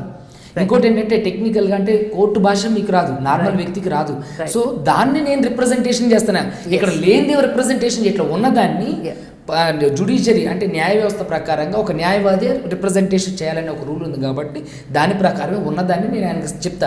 అదేవిధంగా కొన్ని విషయాల్లో నేను చెప్పలేకపోతే ఆ విషయాలు కూడా ఆయన కల్పించుకొని చెప్పొచ్చు. సినిమాటిక్గానే ఉంది. ఇక్కడ మేడం అన్నట్లు చాలా చక్కగా చెప్పారు, ఆడపిల్ల వాళ్ళు ఇది ఇందాక చెప్పినట్లుగా. అదేవిధంగా నేను ఏమంటున్నానంటే విడాకులు తీసుకోవడానికి దోహదమయ్యే కారణాలు ఖచ్చితంగా ఆర్థిక పరిస్థితులు, అభివృద్ధి చెందినటువంటి ఆలోచనలు ఇవే. ఇప్పుడు అమ్మాయి సమానంగా సంపాదిస్తుంది, అబ్బాయి సమానంగా సంపాదిస్తుంది. అప్పుడు అమ్మాయి తను మాట పడాల్సిన పరిస్థితి లేదు. నా కాళ్ళ మీద నేను నిలబడుతున్నాను, నువ్వే గొట్టం గడివి, నీ మాట నేను అసలు వినను అనే అమ్మాయిలే బయటకు వచ్చి తీసుకుంటున్నా. ఈరోజు చూస్తే 2 పెద్ద సెలబ్రిటీస్ తీసుకున్నారు. 18 ఏళ్ళ వైవాహిక జీవితానికి మేము ముగింపు పలుకుతుంటాం అని చెప్పేసి. అంటే అదేంటో వాళ్ళు దాన్ని కూడా సెలబ్రేట్ చేసుకుంటున్నారు. ఎంత దౌర్భాగ్యం స్థితిలో పడిపోయినా చూడండి. అంటే నేనేమంటాను, వివాహం జరిగేది ఏంటి, నువ్వు సెలబ్రేట్ చేసుకున్నావు అంటే ఓకే. అదేవిధంగా నువ్వు డివోర్స్ని కూడా ఎంజాయ్ చేస్తున్నారు అని అంటే ఇక అది ఎంత అంటే ఇప్పుడు అందులో పాయింట్ ప్రధానమైనది సెలబ్రిటీలు వాళ్ళు ఓపెన్గా చెప్పుకున్నారు. మనం మామూలు వాళ్ళం, ఒక middle class, upper middle class, పోనీ పర్వాలా కొంచెం బాగానే ఉన్నాం. సమాజంలో మా పిల్ల డివోర్స్ తీసుకుంటుంది అని సింపుల్గా పేరెంట్స్ కానీ, మా అబ్బాయి డివోర్స్ తీసుకుంటున్నాడని అబ్బాయి తల్లిదండ్రులు కానీ ఓపెన్గా చెప్పుకోగలిగే సమాజం వచ్చేసిందా మన దగ్గర? లేదు, ఇంకా రాలేదు. రాలేదు, ఇంకా రాలా. సిగ్గుపడి చాలా రోజులు దాచిపెడతాం. ఎప్పటికో నిదానంగా మన చుట్టాల్లోకి పంపించి నిదానంగా చెప్పుకుంటాం. అంతేగాని అయిపోయింది మేము చేసేసాము అని ఒక పబ్లిక్ స్టేట్మెంట్ ఇచ్చి మన వాట్సాప్ గ్రూప్లో పెట్టాం. మనం మా పిల్ల డివోర్స్ తీసుకుంటోంది అని పెట్టలేకపోతున్నాం. అందులో ఏదో తప్పు పొరపాటు ఉందని మనకే అనిపిస్తూ ఉంటుంది కదా. ఇంకా మనం అందులో ఉన్నాం. అంటే పాతకాలపు మన వివాహ వ్యవస్థ, మన కుటుంబ వ్యవస్థ ఇంకా అది ఎంతంటే వేప చెట్టు, మర్రి చెట్టు లాగా అత్యంత బలమైన వేళ్లు కలిగిన వృక్షం అది. మనం ఏం చేస్తున్నామంటే ఇలా రకరకాల వ్యవహారాలు బయట నుంచి వచ్చినవి మిగిలిన వాళ్ళని చూసి కాపీ చేస్తూ ఒక్కొక్క గొడ్డలి వేటుగా నరుక్కుంటూ పోతున్నాం. ఇంకా కొన్ని వేళ్ళు ఉన్నాయి మన సమాజంలో. ప్రధానమైనది ఏంటంటే వేళ్లను వదిలిపెట్టేసేయండి. ఇప్పుడు ప్రజెంట్ మనం ఉన్న కండిషన్లో మనకి మనమే దిక్కు. ఇప్పుడు మన ఇంట్లో మనకు పాజిటివ్ వస్తే మన అమ్మా నాన్న కూడా మన ఇంటికి వచ్చి అన్నం వండి పెట్టరు. కూతురు కూడా అమ్మా నాన్నకి ఏదైనా వస్తే, కూతురు కాదు కుమారుడు కూడా వెళ్ళి వాళ్ళ ఇంట్లో వాళ్ళకి ఏదైనా చూసే అవకాశం లేదు. బయట పెట్టి రావాల్సిన రోజు ఇది. ఈ పరిస్థితుల్లో నీకు నువ్వే దిక్కు. నీ ఇంట్లో నీతో పాటు ఉండే భార్య, నీ సంతానము మాత్రమే ఒక్కచోట ఉంటే, అది కూడా నీ కొడుకు అమెరికాలోను, కూతురు ఆఫ్రికాలో, మనం అంతా కలిసి ఒక్క చోట ఉంటే కాస్త నీ అన్నం వాళ్ళు నీకు ఇంట్లో చేయగలుగుతారు, సపోర్ట్ దొరుకుతుంది. మన పరిస్థితి అది అయినప్పుడు ఇప్పుడు ఈ లాక్కుంటే ఎలాగండి? లాక్కుంటే ఎట్లా, ఎలా కుదురుతుంది? ఇప్పుడు ఈ ఇంట్లో ఈ 4 గోడల మధ్య 2 సంవత్సరాలుగా మనం అందరం దొరికిపోయి ఉన్నాం. ఈ ఉన్న కుటుంబంలో వచ్చే ప్రాబ్లమ్ని మనం సెట్ చేసుకోవాలి. తెంపేసుకుని చెరుకో ఇల్లు చేసుకుంటామంటే చెరో చోట దిక్కుమాలిపోతాం కదా. అదే కదా. చాలా ఇళ్లలో అంజలి ఎంత బాధాకరం అంటే ఇలాంటి మాటలు మాట్లాడాల్సింది చాలా దుఃఖంగా ఉంటుంది. అమ్మా నాన్న చనిపోతే పిల్లలు వచ్చి మొహం చూసే పరిస్థితి లేదు, వాళ్ళని హాస్పిటల్ నుంచి ఇంటికి తెచ్చే పరిస్థితి లేదు, ఆ అస్థికలు తీసుకునేందుకు కూడా దిక్కు దివాణం లేని రోజులో ఉన్నాం. ఎందుకు ఈ కుటుంబం దొరికినటువంటి ఈ చిన్న దాన్ని, ఇదివరకు పెద్ద పెద్ద సమాజాలు మనవి, ఇప్పుడు ఇంత చిన్న చిన్న న్యూక్లియర్ ఫ్యామిలీస్ అయిపోయి, దీన్ని తెంపుకోకండి, దీన్ని సరి చేసుకోండి, కూర్చొని మాట్లాడుకోండి, మారండి. ఎంతసేపు ఎదుటివాడు మారాలని భావించకూడదు. మార్పు అతను మారడు అని ఆడాళ్ళు అంటుంటారు. భర్త మారడని అతను కూడా చెప్తాడు ఏమై మారదు అని. ఎందుకు దాన్ని ఇద్దరం కలిసి మారచ్చు కదా. ఇద్దరు కలిసి ఎందుకు ఒకళ్ళనొకళ్ళు ఎందుకు అర్థం చేసుకోరు? నన్ను అర్థం చేసుకోవట్లేదని అమ్మాయి, ఆ అమ్మాయి నాన్న అర్థం చేసుకోవట్లేదని ఈ అబ్బాయి, ఇట్లాగే కొట్లాడుకుంటూ ఉంటారు. వీళ్ళిద్దరికి వేరు భావాలు ఉంటాయి. కొన్నిటిని కలుపుకోండి, కాఫీ పాలు కలిపినట్టు. గిన్నెలో డికాక్షన్ గిన్నెలోనే ఉంటుంది, గిన్నెలో పాలు గిన్నెలోనే ఉంటాయి. రెండిట్లలో కొంచెం కొంచెం వేసి కాఫీ కలుపుకోవాలి. మనం ఇట్లాగే కదా ప్లాన్ చేసుకోవాలి. పెళ్ళి అంటే ఇది. మీరు ప్రధానంగా సర్దుకోవటానికి ప్రయత్నం చేస్తే దిక్కుమాలిన చావులు చావక్కర్లేకుండా కనీసం మనతో పాటు రెండో మనిషి, 4 లేదమ్మా, ఇప్పుడు పిల్లలు లేరు, ఇప్పుడు వైఫ్ హస్బెండ్ వాళ్ళకిద్దరే. పైగా ఈ 18 ఏళ్ళ వీళ్ళెవరో విడిపోతున్న వాళ్ళు ఇంకొక 5-6 ఏళ్ళు పోతే వాళ్ళ పిల్లకి 22-23 ఏళ్ళు వస్తే దాని పెళ్ళి అయిపోతుంది. పిల్లాడు ఏ ఫారిన్ వెళ్ళిపోతాడు చదువుకోవడానికి, వీళ్ళిద్దరు మిగులుతారు. వీళ్ళేం చిన్న కూచి పాపాయిలు కాదు, 40 దాటేసాయి. ఇంకా ముందు అలాగే ఉంటారా? అమృతం తాగేమా మనం? వృద్ధాప్యం రాదా? జబ్బులు రావా మనకి? వాళ్ళమ్మా నాన్న వీళ్ళమ్మా నాన్న ఎలకాలం తోడుంటారా? ఉండరే. వృద్ధాప్యం నీకే 40 ఇస్తే వాళ్ళకి రావు 60లో 65. ఎవరు నీకు తోడు? భగవంతుడు ఇచ్చిన నేస్తం పెళ్ళి. ఆ పెళ్ళితోటి ఎవడో ఒకడు ఆడో మగో నీకు తోడైతే వాళ్ళని కాపాడుకోవాలి. వాళ్ళలో ఏమైనా దుర్గుణాలు ఉంటే వాటిని సర్దుకోండి, మాట్లాడుకునేందుకు అవకాశం ఉంది కదా. మీరు మాట్లాడించలేకపోతే ఫ్రెండ్స్, కజిన్స్, చుట్టాలు వాళ్ళ సహాయం తీసుకోండి. సోషల్ మీడియాలో ఫ్రెండ్స్ కూడా ఇందుకు కొంచెం సహాయం చేస్తారు. కాస్త వాళ్ళకి బుద్ధి చెప్పడానికో సరి చేయడానికో. వాళ్ళతో పాటు మీరు కూడా మారండి. అసలు ఒకళ్ళ నుంచి ఒకళ్ళకి ఏం కావాలి అనేది తెలుసుకోండి మొదట. ఎప్పుడు నాకు కావాల్సిందే కాకుండా నీకు ఎలాంటి అబ్బాయి కావాలి అంటే అమ్మాయిలు చెప్తుంటారు కళల రాజకుమారుడికి రాజకుమారి తొద్దు, నువ్వేమో మామూలుగానే ఉంటావు. పొద్దునే నిద్రలేవు, రాజమోహన్ గడపడానికి కూడా 11 అవ్వాలి. రాజకుమారి కలగట్టు ఉంటుంది అమ్మడు, వాడికి కూడా అలాగే ఉంటుంది. అవతల వాడు మాత్రం తక్కువ తిన్నాడు, వాడికి ఉండవు బోల్డ్ ఊహలు. వాళ్ళు కూడా మళ్ళాగే సినిమాలు చూస్తారు కదా, సినిమాలు చూస్తారు, బోల్డెన్ వీడియోలు చూస్తారు. పొద్దున్నే లేవగానే చక్కగా మొహాన్ని పొట్టెట్టుకుని తలకి పెట్టుకున్న పెళ్లి కూతురు ప్రతివాడు ఊహించుకుంటాడు. అవును, అది కావాల్సి వస్తుంది కదా. అవును. నాకేం కావాలి కాదు, నేనేం ఇవ్వగలను అనేది చూపించండి ముందు. ఎస్, నువ్వు చూపించు, నీకేం వచ్చో, నువ్వేం చేయగలవో. నువ్వు అసలు రెండో వాడికి ఏమైనా చేయగలవా? నువ్వు భర్తకే ఏమి చేయబోతే రేపు పిల్లలకి ఏం చేస్తావు, సమాజానికి ఏం చేస్తావు, నీకు నువ్వేం చేసుకుంటావు? కలగంటాను తప్ప ఏం చేసుకోలేరు. ఆడమగ ఇద్దరు ఈ ఊహ చేయాలి. అవును, ఇది చేస్తే మనకి డైవర్స్లు ఎక్కువ అవ్వవు. నిజం. ఇలా ఆలోచించుకున్న వాళ్ళు పొట్లాటలు వచ్చిన నాబోటి కౌన్సిలర్లకి, ఇంకా నేను ఎంత తక్కువ కేసులో నేను చేసేది, అవును, నెలకు ఒక్కటి 3-4 నెలలకు 2-3 కేసులు నాతో మాట్లాడేవాడు. నేనేం క్యాజువల్గా చేస్తాను, మామూలుగా సరదాగా చేసేది కదా.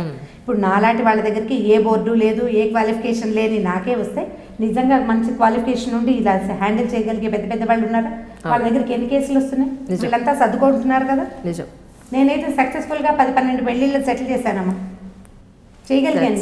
మాట్లాడడమే, మాట్లాడండి, వాళ్ళతో మాట్లాడి వీళ్ళతో మాట్లాడి తలనొప్పి వస్తుంది. నా మొహం మీద ఇదివరకటికి ఇప్పటికి గీతలు పెరిగినాయి చూడండి. వాళ్ళే మాట్లాడి చెప్పి చెప్పటమే.